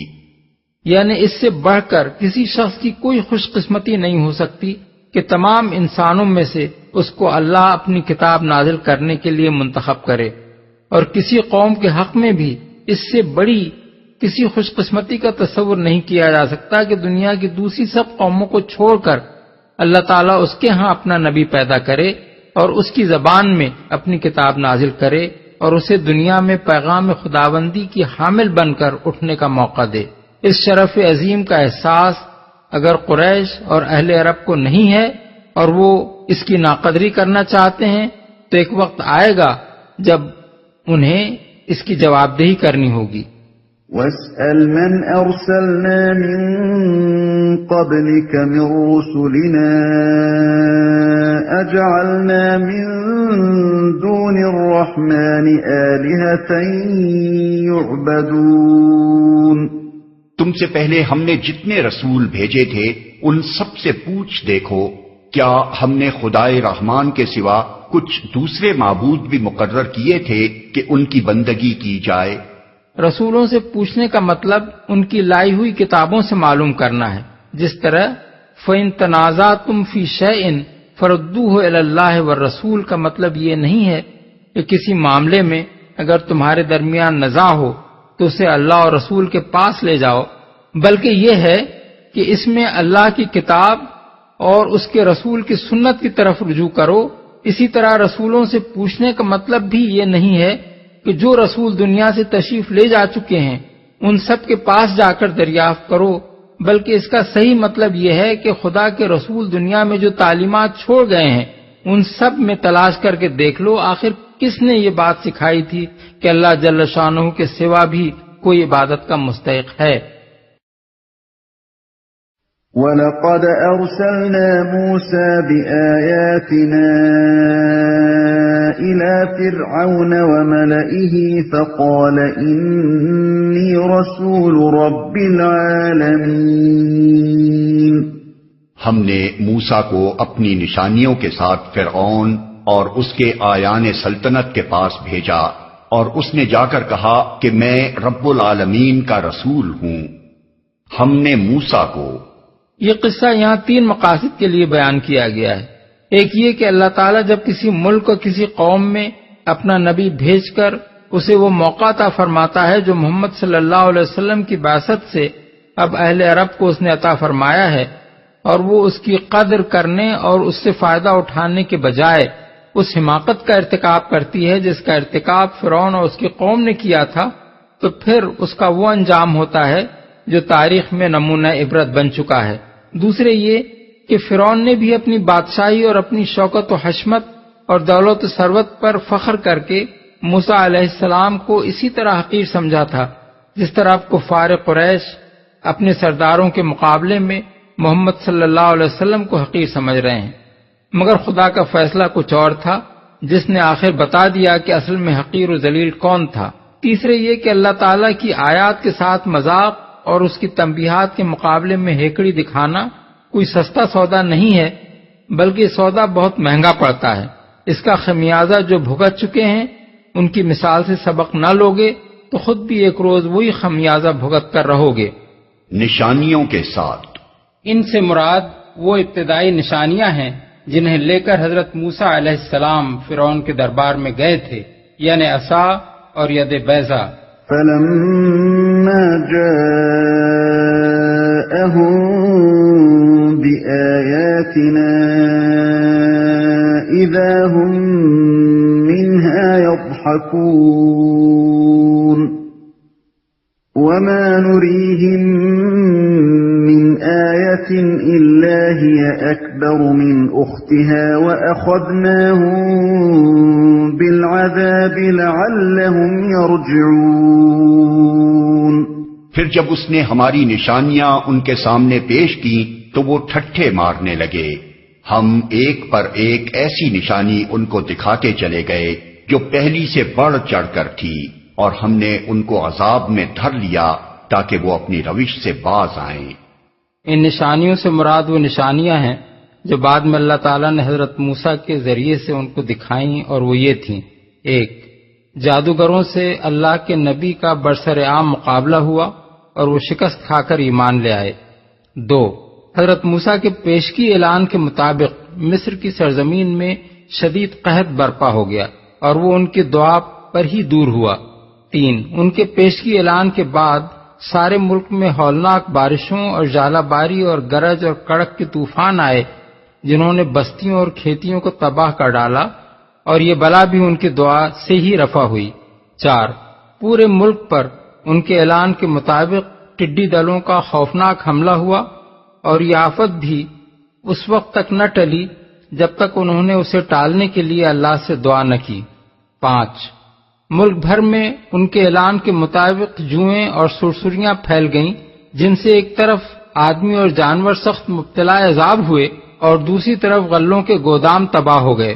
یہ عذاب بھی اس وقت ٹلا جب حضرت موسیٰ سے درخواست کر کے دعا کرائی گئی۔ 6 ملک کے گوشے گوشے میں ان کی قبل از وقت تنبیہ کے مطابق مینڈکوں کا سیلاب امنڈ آیا، جس نے پوری آبادی کا ناطقہ تنگ کر دیا۔ اللہ کی یہ فوج بھی حضرت موسیٰ کی دعا کے بغیر واپس نہ گئی۔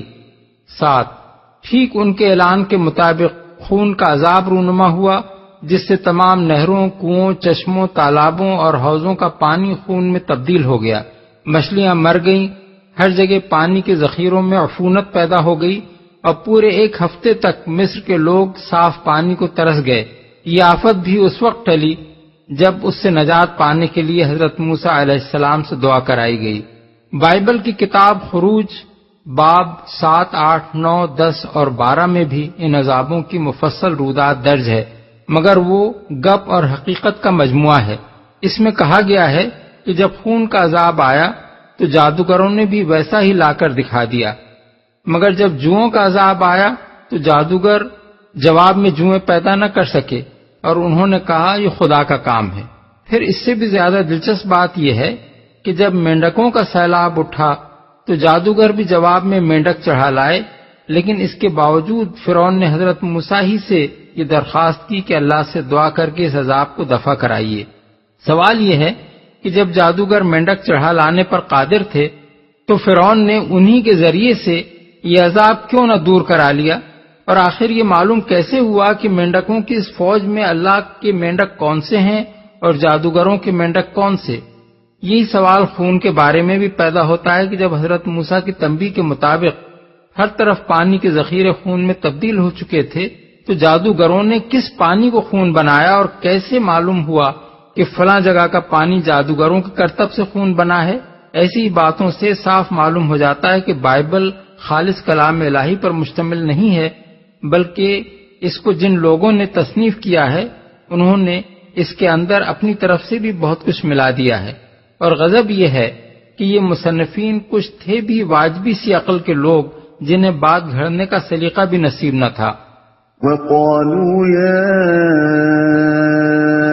أَيُّهَا السَّاحِرُ ادْعُ لَنَا رَبَّكَ بِمَا عَهِدَ عِندَكَ إِنَّنَا لَمُهْتَدُونَ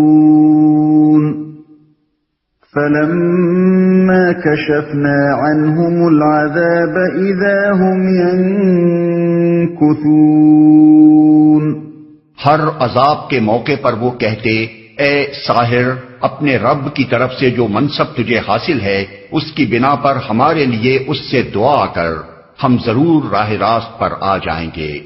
مگر یوں ہی کہ ہم ان پر سے عذاب ہٹا دیتے وہ اپنی بات سے پھر جاتے تھے۔ فرعون اور اس کی قوم کے سرداروں کی ہر دھرمی کا اندازہ اس بات سے کیا جا سکتا ہے کہ جب وہ خدا کے عذاب سے تنگ آ کر حضرت موسیٰ سے اس کے ٹلنے کی دعا کرانا چاہتے تھے، اس وقت بھی وہ آپ کو پیغمبر کہنے کے بجائے جادوگر ہی کہہ کر خطاب کرتے تھے، حالانکہ وہ جادو کی حقیقت سے ناواقف نہ تھے، اور ان سے یہ بات چھپی ہوئی نہ تھی کہ یہ کرشمے کسی جادو سے رونما نہیں ہو سکتے۔ ایک جادوگر زیادہ سے زیادہ جو کچھ کر سکتا ہے وہ یہ ہے کہ ایک محدود رقبے میں جو لوگ اس کے سامنے موجود ہوں ان کے ذہن پر ایسا اثر ڈالے جس سے وہ یہ محسوس کرنے لگیں کہ پانی خون بن گیا ہے، یا مینڈک ابلے پڑ رہے ہیں، یا ٹڈی دل چڑھے چلے آ رہے ہیں، اور اس محدود رقبے کے اندر بھی کوئی پانی حقیقت میں خون نہ بن جائے گا بلکہ اس دائرے سے نکلتے ہی پانی کا پانی رہ جائے گا۔ کوئی مینڈک فی الواقع پیدا نہ ہوگا بلکہ اسے پکڑ کر آپ اس دائرے سے باہر لے جائیں گے تو آپ کے ہاتھ میں مینڈک کی بجائے صرف ہوا ہوگی۔ ٹڈی دل بھی محض خیالی دل ہوگا، کسی کھیت کو وہ نہ چاٹ سکے گا۔ رہی یہ بات کہ ایک پورے ملک میں قحط برپا ہو جائے، یا تمام ملک کی نہریں اور چشمے اور کنویں خون سے بھر جائیں، یہ ہزارہ میل کے رقبے پر ٹڈی دل ٹوٹ پڑیں اور وہ لاکھوں ایکڑ کے کھیت صاف کر جائیں، یہ کام نہ آج تک کبھی کوئی جادوگر کر سکا ہے، نہ جادو کے زور سے کبھی یہ ہو سکتا ہے۔ ایسے جادوگر کسی بادشاہ کے پاس ہوتے تو اسے فوج رکھنے اور جنگ کی مصیبتیں جھیلنے کی کیا ضرورت تھی؟ جادو کے زور سے وہ ساری دنیا کو مسخر کر سکتا تھا۔ بلکہ جادوگروں کے پاس یہ طاقت ہوتی تو وہ بادشاہوں کی ملازمت ہی کیوں کرتے، خود بادشاہ نہ بن بیٹھتے۔ مفسرین کو بالعموم یہ پریشانی پیش آئی ہے کہ جب عذاب سے نجات پانے کے لیے فرعون اور اس کے درباری حضرت موسیٰ سے دعا کی درخواست کرتے تھے، اس وقت وہ ان کو اے ساحر کہہ کر کیسے خطاب کرتے تھے؟ مصیبت کے وقت مدد کی التجا کرنے والا تو خوشامد کرتا ہے نہ کہ مذمت۔ اسی وجہ سے انہوں نے یہ تعویل کی ہے کہ جادو اس زمانے کے اہل مصر کے نزدیک بڑا باوقت علم تھا، اور اے ساحر کہہ کر دراصل وہ حضرت موسیٰ کی مذمت نہ کرتے تھے، بلکہ اپنے نزدیک عزت کے ساتھ وہ گویا ان کو اے عالم کہہ کر پکارتے تھے۔ لیکن یہ تعویل اس بنا پر بالکل غلط ہے کہ قرآن میں دوسرے مقامات پر جہاں جہاں بھی فرعون کے وہ اقوال نقل کیے گئے ہیں جن میں اس نے حضرت موسیٰ کو جادوگر اور ان کے پیش کردہ معجزات کو جادو کہا ہے، وہاں مذمت اور تحقیر کا انداز صاف ظاہر ہوتا ہے، اور صریحاً یہ نظر آتا ہے کہ اس کے نزدیک جادو ایک جھوٹی چیز تھی جس کا الزام حضرت موسیٰ پر رکھ کر وہ آپ کو جھوٹا مدعی نبوت قرار دیتا تھا۔ اس لیے یہ ماننے کے قابل بات نہیں ہے کہ یکایک اس مقام پر اس کی نگاہ میں ساحر ایک باعزت عالم کا لقب بن گیا ہو۔ رہا یہ سوال کہ جب دعا کی درخواست کرتے وقت بھی وہ علانیہ حضرت موسیٰ کی توہین کرتا تھا تو آپ اس کی درخواست قبول ہی کیوں کرتے تھے؟ اس کا جواب یہ ہے کہ آجناب کے پیش نظر اللہ کے حکم سے ان لوگوں پر حجت تمام کرنا تھا۔ عذاب ٹالنے کے لیے ان کا آپ سے دعا کی درخواست کرنا خود یہ ثابت کر رہا تھا کہ اپنے دلوں میں وہ جان چکے ہیں کہ یہ عذاب کیوں آ رہے ہیں، کہاں سے آ رہے ہیں اور کون انہیں ٹال سکتا ہے۔ اس کے باوجود جب وہ ہر دھرمی کے ساتھ آپ کو ساحر کہتے تھے اور عذاب ٹل جانے کے بعد راہ راست قبول کرنے کے وعدے سے پھر جاتے تھے تو در حقیقت وہ اللہ کے نبی کا کچھ نہ بگاڑتے تھے، بلکہ اپنے خلاف اس مقدمے کو اور زیادہ مضبوط کرتے چلے جاتے تھے جس کا فیصلہ اللہ تعالیٰ نے ان کے کلی استحصال کی شکل میں آخر کر دیا۔ ان کا آپ کو ساحر کہنا یہ معنی نہیں رکھتا کہ وہ در حقیقت اپنے دل میں بھی یہ سمجھتے تھے کہ یہ عذاب ان پر جادو کے زور سے آ رہے ہیں، بلکہ اپنے دلوں میں وہ خوب سمجھتے تھے کہ یہ اللہ رب العالمین کی نشانیاں ہیں، اور پھر جان بوجھ کر ان کا انکار کرتے تھے۔ یہی بات ہے جو سورہ نمل میں فرمائی گئی ہے کہ وَجَحَدُوا بِهَا وَاسْتَيْقَنَتْهَا أَنفُسُهُمْ ظُلْمًا وَعُلُوًّا، آیت 14، یعنی ان کے دل اندر سے قائل ہو چکے تھے مگر انہوں نے ظلم اور تکبر کی بنا پر ان نشانیوں کا انکار کیا۔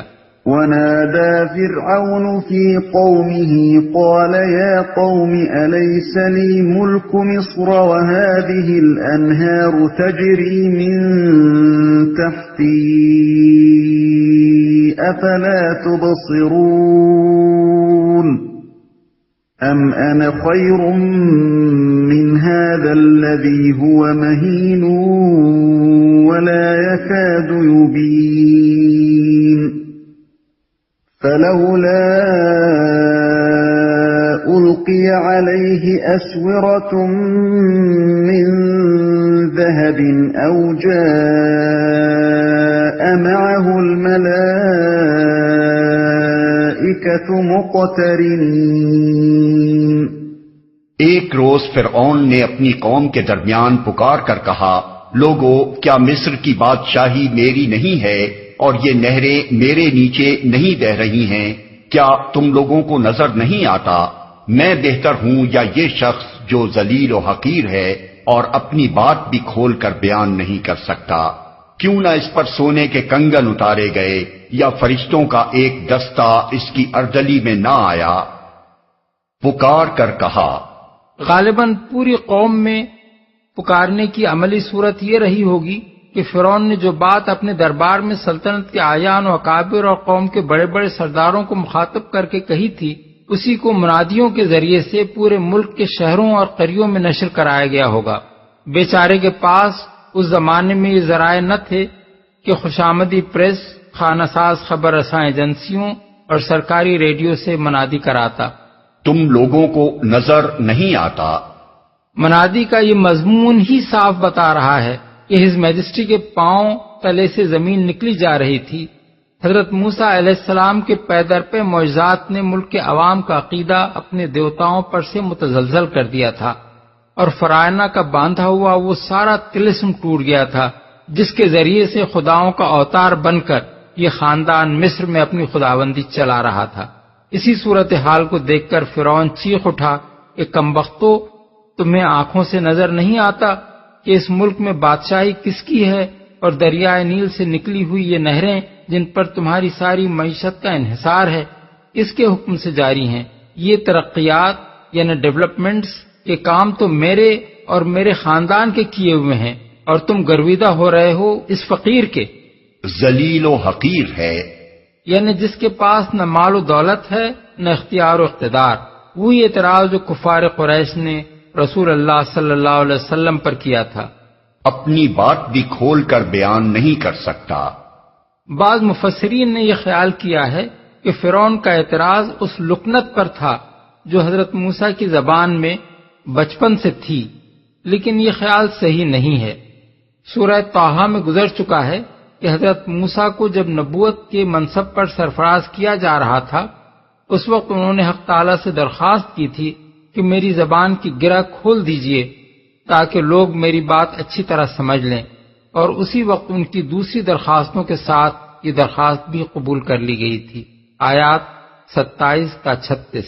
پھر قرآن مجید میں مختلف مقامات پر حضرت موسیٰ کی جو تقریریں نقل کی گئی ہیں وہ کمال درجے کی طلاقت لسانی پر دلالت کرتی ہیں، لہذا فرعون کے اعتراض کی بنا کوئی لکنت نہ تھی جو حضرت کی زبان میں ہو، بلکہ اس کا مطلب یہ تھا کہ یہ شخص نہ معلوم کیا الجھی باتیں کرتا ہے، ماں بدولت کی سمجھ میں تو کبھی اس کا مدعا آیا نہیں۔ ایک دستہ اس کی اردلی میں نہ آیا۔ قدیم زمانے میں جب کسی شخص کو کسی علاقے کی گورنری یا کسی غیر ملک کی سفارت کے منصب پر مقرر کیا جاتا تو بادشاہ کی طرف سے اس کو خلعت عطا ہوتا تھا، جس میں سونے کے کڑے یا کنگن بھی شامل ہوتے تھے، اور اس کے ساتھ سپاہیوں، چوبداروں، خدام کا ایک دستہ بھی ہوتا تھا تاکہ اس کا رعب اور دبدبہ قائم ہو اور اس بادشاہ کی شان و شوکت کا اظہار ہو جس کی طرف سے وہ مامور ہو کر آ رہا ہے۔ فرعون کا مطلب یہ تھا کہ اگر واقعی موسیٰ علیہ السلام کو آسمان کے بادشاہ نے این جانب کے پاس اپنا سفیر بنا کر بھیجا تھا تو اسے خلعت شاہی ملا ہوتا اور فرشتوں کے پرے اس کے ساتھ آئے ہوتے۔ یہ کیا بات ہوئی کہ ایک ملنگ ہاتھ میں لاٹھی لیا کھڑا ہوا اور کہنے لگا کہ میں رب العالمین کا رسول ہوں۔ فاستخف قومه فأطاعوه إنهم كانوا قوما فاسقين۔ اس نے اپنی قوم کو ہلکا سمجھا اور انہوں نے اس کی اطاعت کی، در حقیقت وہ تھے ہی فاسق لوگ۔ اس مختصر سے فقرے میں ایک بہت بڑی حقیقت بیان کی گئی ہے۔ جب کوئی شخص کسی ملک میں اپنی مطلق العنانی چلانے کی کوشش کرتا ہے اور اس کے لیے کھلم کھلا ہر طرح کی چالیں چلتا ہے، ہر فریب اور مکر و دغا سے کام لیتا ہے، کھلے بازار میں ضمیروں کی خرید و فروخت کا کاروبار چلاتا ہے، اور جو بکتے نہیں انہیں بے دریغ کچلتا اور رونتا ہے، تو خواہ زبان سے وہ یہ بات نہ کہے مگر اپنے عمل سے صاف ظاہر کر دیتا ہے کہ وہ در حقیقت اس ملک کے باشندوں کو عقل اور اخلاق اور مردانگی کے لحاظ سے ہلکا سمجھتا ہے، اور اس نے ان کے متعلق یہ رائے قائم کی ہے کہ میں ان بے وقوف، بے ضمیر اور بزدل لوگوں کو جدھر چاہوں ہانک کر لے جا سکتا ہوں۔ پھر جب اس کی یہ تدبیریں کامیاب ہو جاتی ہیں اور ملک کے باشندے اس کے دستبردہ غلام بن جاتے ہیں تو وہ اپنے عمل سے ثابت کر دیتے ہیں کہ اس خبیث نے جو کچھ انہیں سمجھا تھا واقعی وہ وہی کچھ ہیں، اور ان کے اس ذلیل حالت میں مبتلا ہونے کی اصل وجہ یہ ہوتی ہے کہ وہ بنیادی طور پر فاسق ہوتے ہیں۔ ان کو اس سے کچھ بحث نہیں ہوتی کہ حق کیا ہے اور باطل کیا، انصاف کیا ہے اور ظلم کیا، سچائی اور دیانت اور شرافت قدر کے لائق ہیں یا جھوٹ اور بے ایمانی اور رذالت، ان مسائل کے بجائے ان کے لیے اصل اہمیت صرف اپنے ذاتی مفاد کی ہوتی ہے، جس کے لیے وہ ہر ظالم کا ساتھ دینے، ہر جبار کے آگے دبنے، ہر باطل کو قبول کرنے اور ہر صدائے حق کو دبانے کے لیے تیار ہو جاتے ہیں۔ فَلَمَّا آسَفُونَا انتَقَمْنَا مِنْهُمْ فَأَغْرَقْنَاهُمْ أَجْمَعِينَ فَجَعَلْنَاهُمْ سَلَفًا وَمَثَلًا لِلْآخِرِينَ۔ آخر کار جب انہوں نے ہمیں غضبناک کر دیا تو ہم نے ان سے انتقام لیا اور ان کو اکٹھا غرق کر دیا، اور بعد والوں کے لیے پیش رو اور نمونہ عبرت بنا کر رکھ دیا۔ یعنی جو ان کے انجام سے سبق نہ لیں اور انہی کی روش پر چلیں، ان کے لیے وہ پیش رو ہیں، اور جو سبق لینے والے ہیں ان کے لیے نمونہ عبرت۔ وَلَمَّا ضُرِبَ ابْنُ مَرْيَمَ مَثَلًا إِذَا قَوْمُكَ مِنْهُ يَصِدُّونَ وَقَالُوا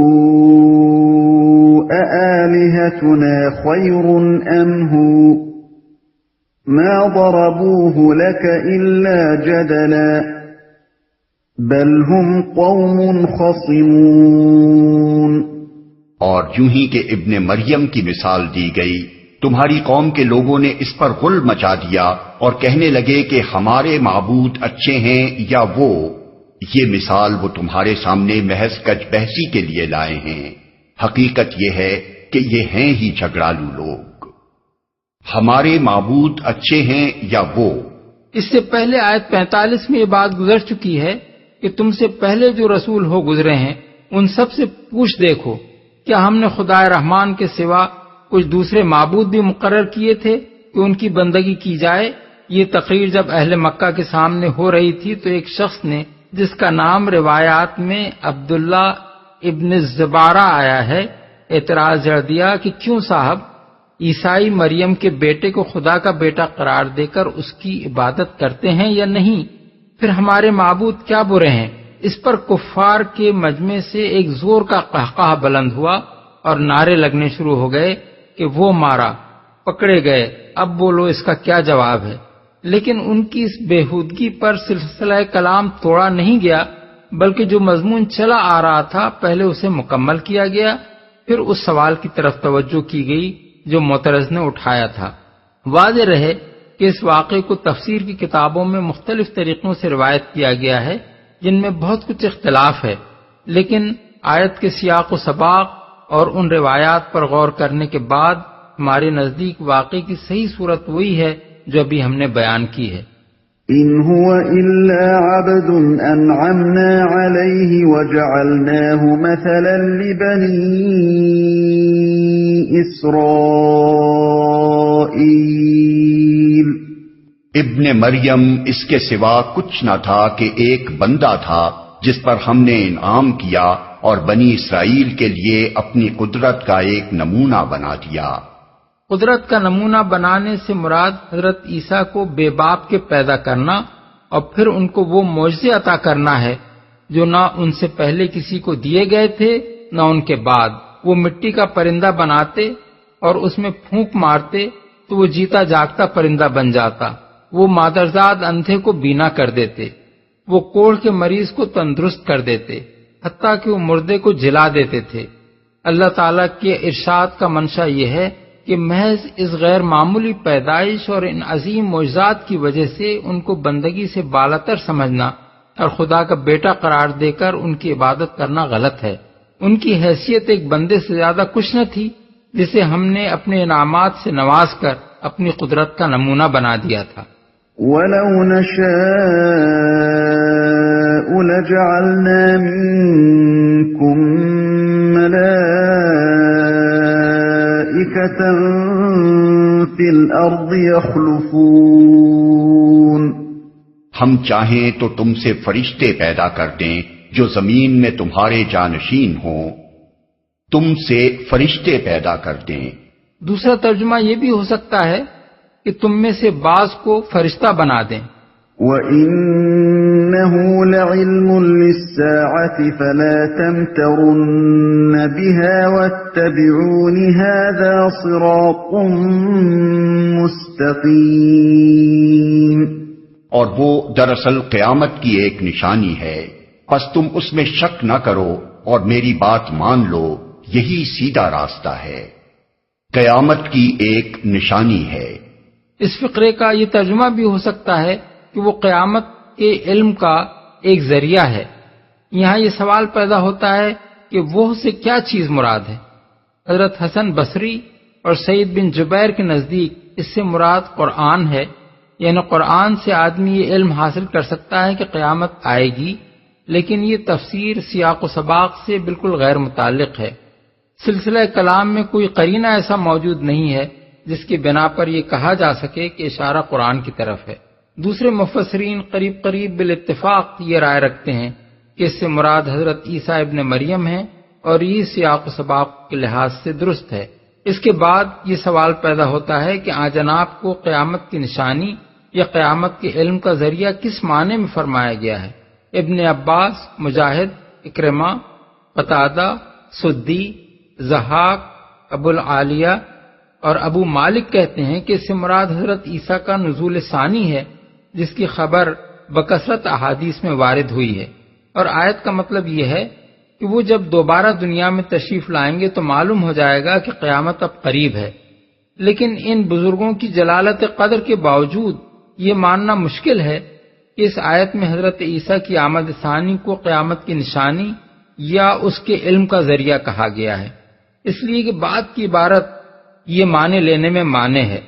ان کا دوبارہ آنا تو قیامت کے علم کا ذریعہ صرف ان لوگوں کے لیے بن سکتا ہے جو اس زمانے میں موجود ہوں یا اس کے بعد پیدا ہوں۔ کفار مکہ کے لیے آخر وہ کیسے ذریعہ علم قرار پا سکتا تھا کہ ان کو خطاب کر کے یہ کہنا صحیح ہوتا کہ پس تم اس میں شک نہ کرو۔ لہذا ہمارے نزدیک صحیح تفسیر وہی ہے جو بعض دوسرے مفسرین نے کی ہے کہ یہاں حضرت عیسیٰ کے بے باپ پیدا ہونے اور ان کی مٹی سے پرندہ بنانے اور مردے جلانے کو قیامت کے امکان کی ایک دلیل قرار دیا گیا ہے، اور ارشاد خداوندی کا منشا یہ ہے کہ جو خدا باپ کے بغیر بچہ پیدا کر سکتا ہے اور جس خدا کا ایک بندہ مٹی کے پتلے میں جان ڈال سکتا اور مردوں کو زندہ کر سکتا ہے، اس کے لیے آخر تم اس بات کو کیوں ناممکن سمجھتے ہو کہ وہ تمہیں اور تمام انسانوں کو مرنے کے بعد دوبارہ زندہ کر دے؟ وَلَا يَصُدَّنَّكُمُ الشَّيْطَانُ إِنَّهُ لَكُمْ عَدُوٌّ مُبِينٌ۔ ایسا نہ ہو شیطان تم کو اس سے روک دے کہ وہ تمہارا کھلا دشمن ہے، تم کو اس سے روک دے، یعنی قیامت پر ایمان لانے سے روک دے۔ وَلَمَّا جَاءَ عِيسَى بِالْبَيِّنَاتِ قَالَ قَدْ جِئْتُكُم بِالْحِكْمَةِ وَلِأُبَيِّنَ لَكُم بَعْضَ الَّذِي تَخْتَلِفُونَ فِيهِ فَاتَّقُوا اللَّهَ وَأَطِيعُونِ إِنَّ اللَّهَ هُوَ رَبِّي وَرَبُّكُمْ فَاعْبُدُوهُ هَذَا صِرَاطٌ مُسْتَقِيمٌ۔ اور جب عیسیٰ سری نشانیاں لیے ہوئے آیا تھا تو اس نے کہا تھا کہ میں تم لوگوں کے پاس حکمت لے کر آیا ہوں، اور اس لیے آیا ہوں کہ تم پر بعض ان باتوں کی حقیقت کھول دوں جن میں تم اختلاف کر رہے ہو، لہذا تم اللہ سے ڈرو اور میری اطاعت کرو۔ حقیقت یہ ہے کہ اللہ ہی میرا رب بھی ہے اور تمہارا رب بھی، اسی کی تم عبادت کرو، یہی سیدھا راستہ ہے۔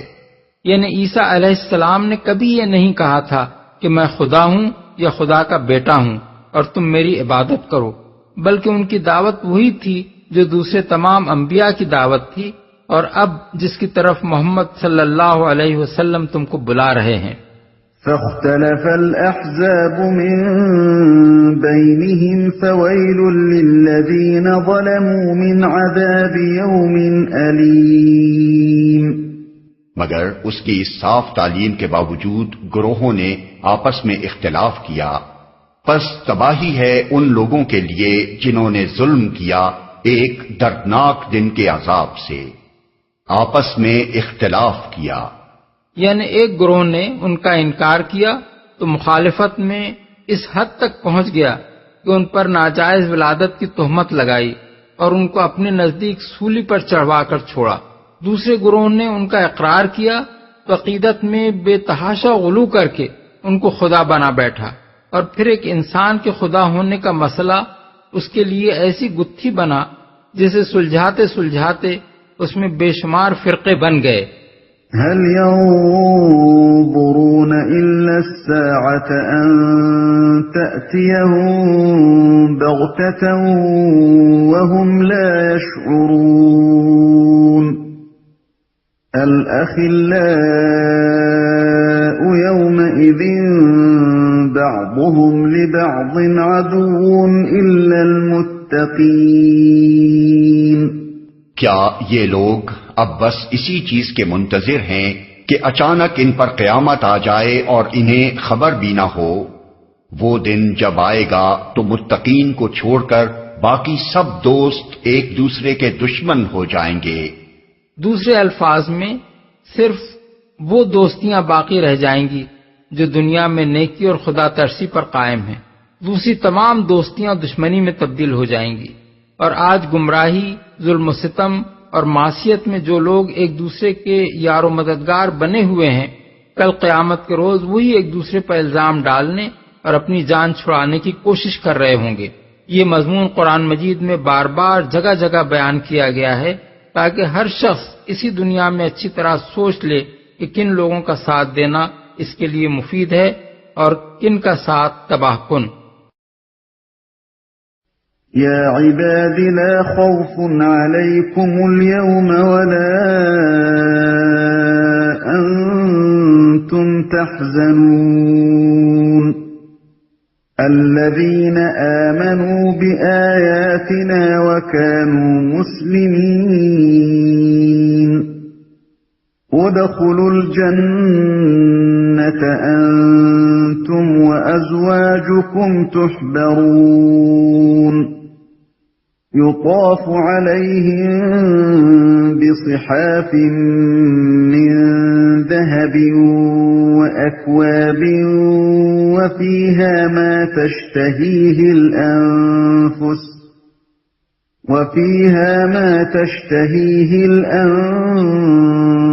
وتلذ الأعين وأنتم فيها خالدون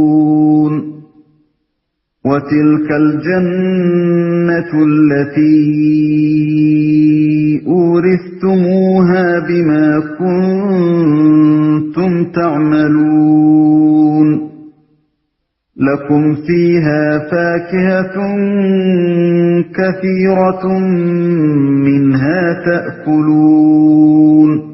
اس روز ان لوگوں سے جو ہماری آیات پر ایمان لائے تھے اور مطیع فرمان بن کر رہے تھے کہا جائے گا کہ اے میرے بندو، آج تمہارے لیے کوئی خوف نہیں ہے اور نہ تمہیں کوئی غم لاحق ہوگا، داخل ہو جاؤ جنت میں تم اور تمہاری بیویاں، تمہیں خوش کر دیا جائے گا، ان کے آگے سونے کے تھال اور ساغر گردش کرائے جائیں گے اور ہر من بھاتی اور نگاہوں کو لذت دینے والی چیز وہاں موجود ہوگی۔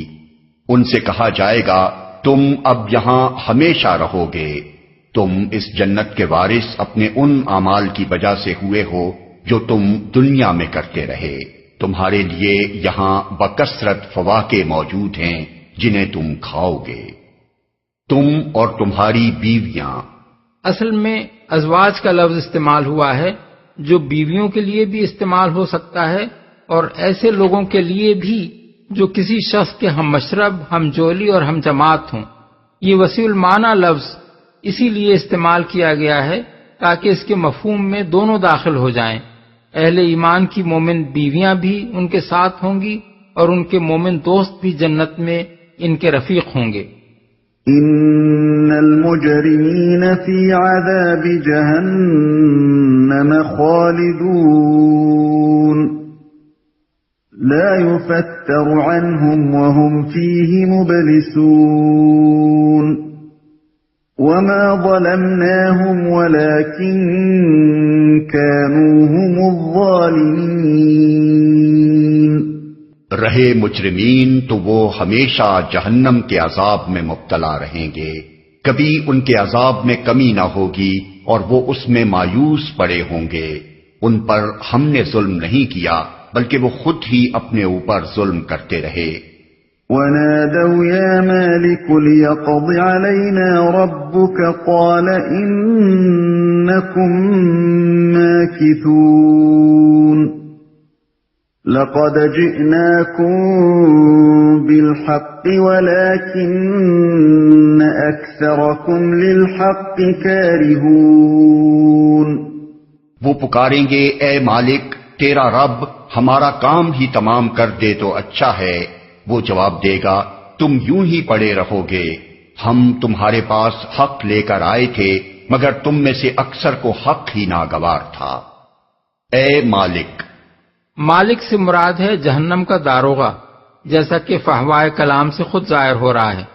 حق ہی ناگوار تھا، یعنی ہم نے حقیقت تمہارے سامنے کھول کر رکھ دی مگر تم حقیقت کے بجائے افسانوں کے دلدادہ تھے اور سچائی تمہیں سخت ناگوار تھی.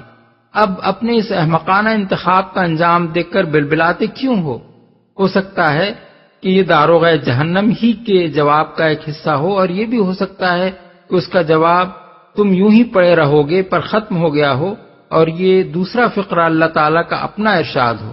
پہلی صورت میں داروغہ جہنم کا یہ قول کہ ہم تمہارے پاس حق لے کر آئے تھے ایسا ہی ہے جیسے حکومت کا کوئی افسر حکومت کی طرف سے بولتے ہوئے ہم کا لفظ استعمال کرتا ہے، اور اس کی مراد یہ ہوتی ہے کہ ہماری حکومت نے یہ کام کیا یا یہ حکم دیا. ام ابرموا امرا فإنا مبرمون ام يحسبون أنا لا نسمع سرهم ونجواهم بلى ورسلنا لديهم يكتبون.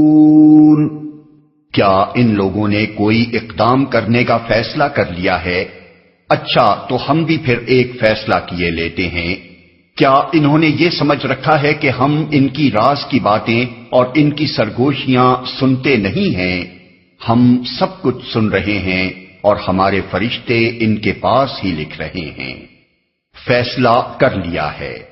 اشارہ ہے ان باتوں کی طرف جو سرداران قریش اپنی خفیہ مجلسوں میں رسول اللہ صلی اللہ علیہ وسلم کے خلاف کوئی فیصلہ کن قدم اٹھانے کے لیے کر رہے تھے. قل ان كان للرحمن ولد فأنا اول العابدين. ان سے کہو اگر واقعی رحمان کی کوئی اولاد ہوتی تو سب سے پہلے عبادت کرنے والا میں ہوتا. مطلب یہ ہے کہ میرا کسی کو خدا کی اولاد نہ ماننا اور جنہیں تم اس کی اولاد قرار دے رہے ہو ان کی عبادت سے انکار کرنا کسی ضد اور ہٹ دھرمی کی بنا پر نہیں ہے. میں جس بنا پر اس سے انکار کرتا ہوں وہ صرف یہ ہے کہ کوئی خدا کا بیٹا یا بیٹی نہیں ہے اور تمہارے یہ عقائد حقیقت کے خلاف ہیں، ورنہ میں تو خدا کا ایسا وفادار بندہ ہوں کہ اگر بالفرض حقیقت یہی ہوتی تو تم سے پہلے میں بندگی میں سر جھکا دیتا. سبحان رب السماوات والأرض رب العرش عما يصفون فذرهم يخوضوا ويلعبوا حتى يلاقوا يومهم الذي يوعدون. پاک ہے آسمانوں اور زمین کا فرما روا، عرش کا مالک ان ساری باتوں سے جو یہ لوگ اس کی طرف منسوب کرتے ہیں. اچھا انہیں اپنے باطل خیالات میں غرق اور اپنے کھیل میں منہمک رہنے دو یہاں تک کہ یہ اپنا وہ دن دیکھ لیں جس کا انہیں خوف دلایا جا رہا ہے. وَهُوَ الَّذِي فِي السَّمَاءِ إِلَٰهٌ وَفِي الْأَرْضِ إِلَٰهٌ وَهُوَ الْحَكِيمُ الْعَلِيمُ. وہی ایک آسمان میں بھی خدا ہے اور زمین میں بھی خدا، اور وہی حکیم و علیم ہے۔ یعنی آسمان اور زمین کے خدا الگ الگ نہیں ہیں، بلکہ ساری کائنات کا ایک ہی خدا ہے۔ اسی کی حکمت اس پورے نظام کائنات میں کار فرما ہے اور وہی تمام حقائق کا علم رکھتا ہے۔ وَتَبَارَكَ الَّذِي لَهُ مُلْكُ السَّمَاوَاتِ وَالْأَرْضِ وَمَا بَيْنَهُمَا وَعِندَهُ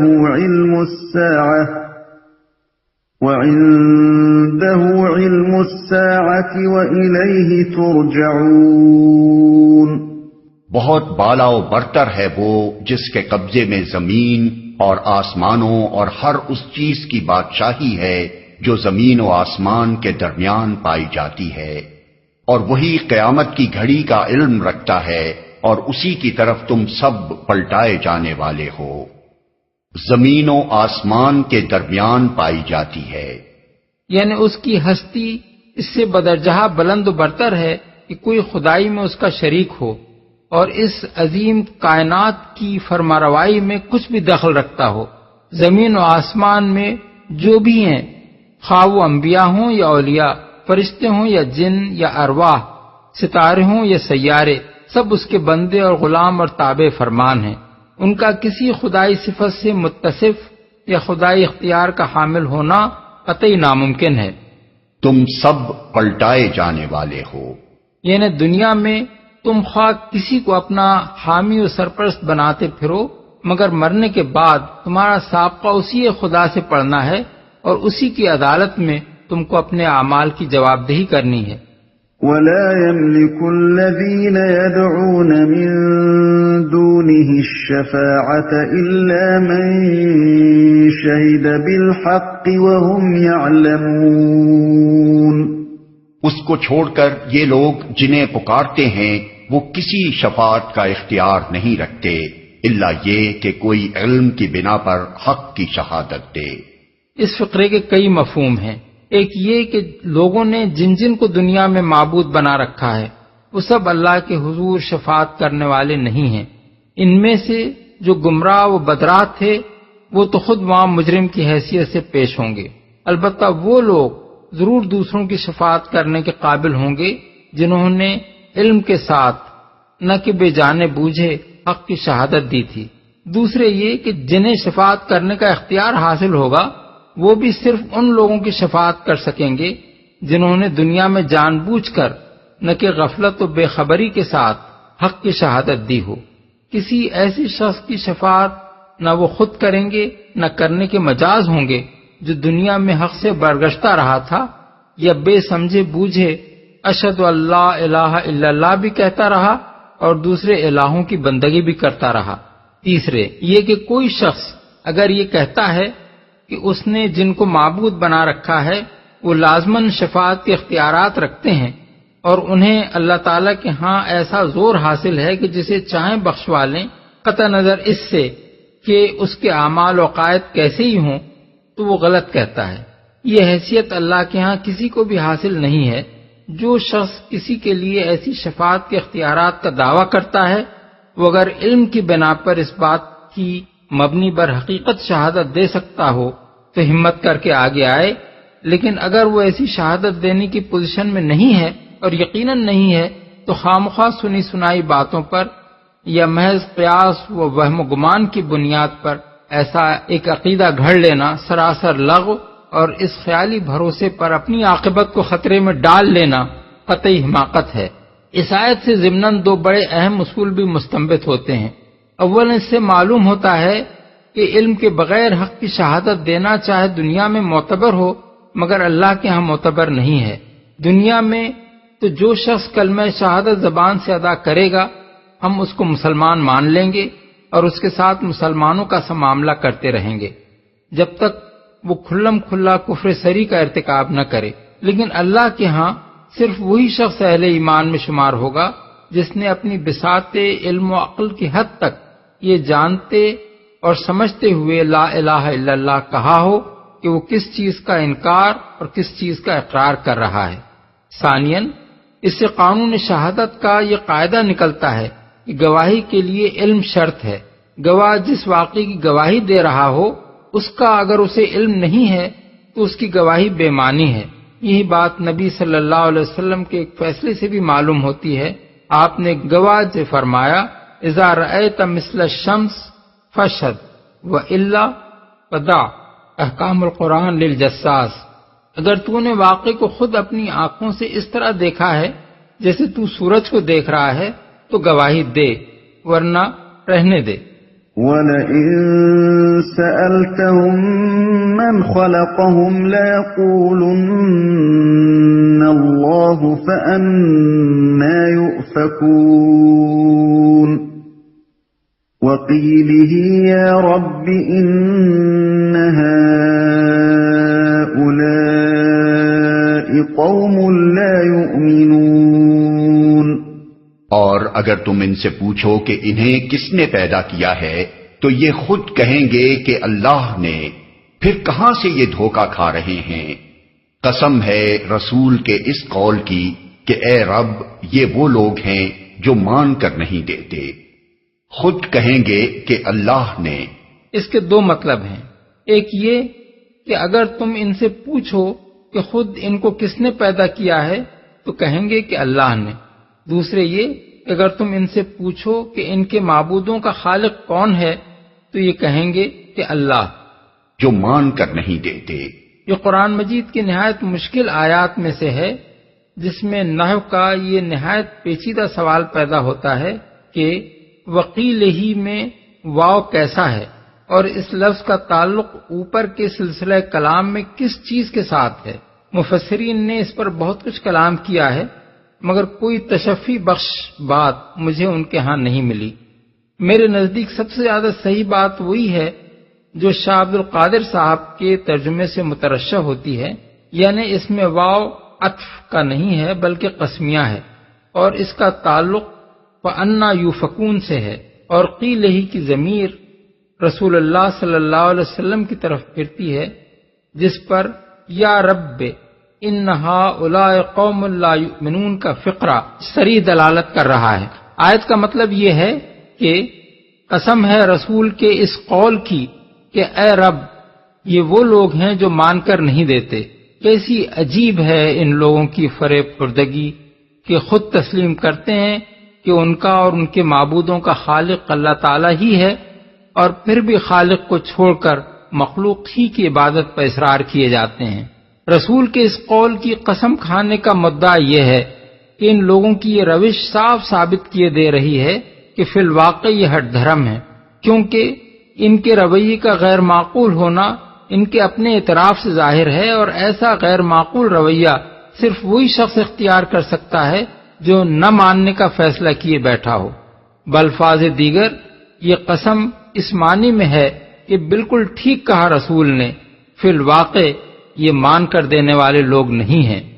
فاصفح عنهم وقل سلام فسوف يعلمون۔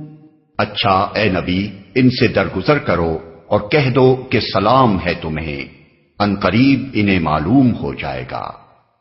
سلام ہے تمہیں، یعنی ان کی سخت باتوں اور تضحیق و استہزاء پر نہ ان کے لیے بد دعا کرو اور نہ ان کے جواب میں کوئی سخت بات کہو، بس سلام کر کے ان سے الگ ہو جاؤ۔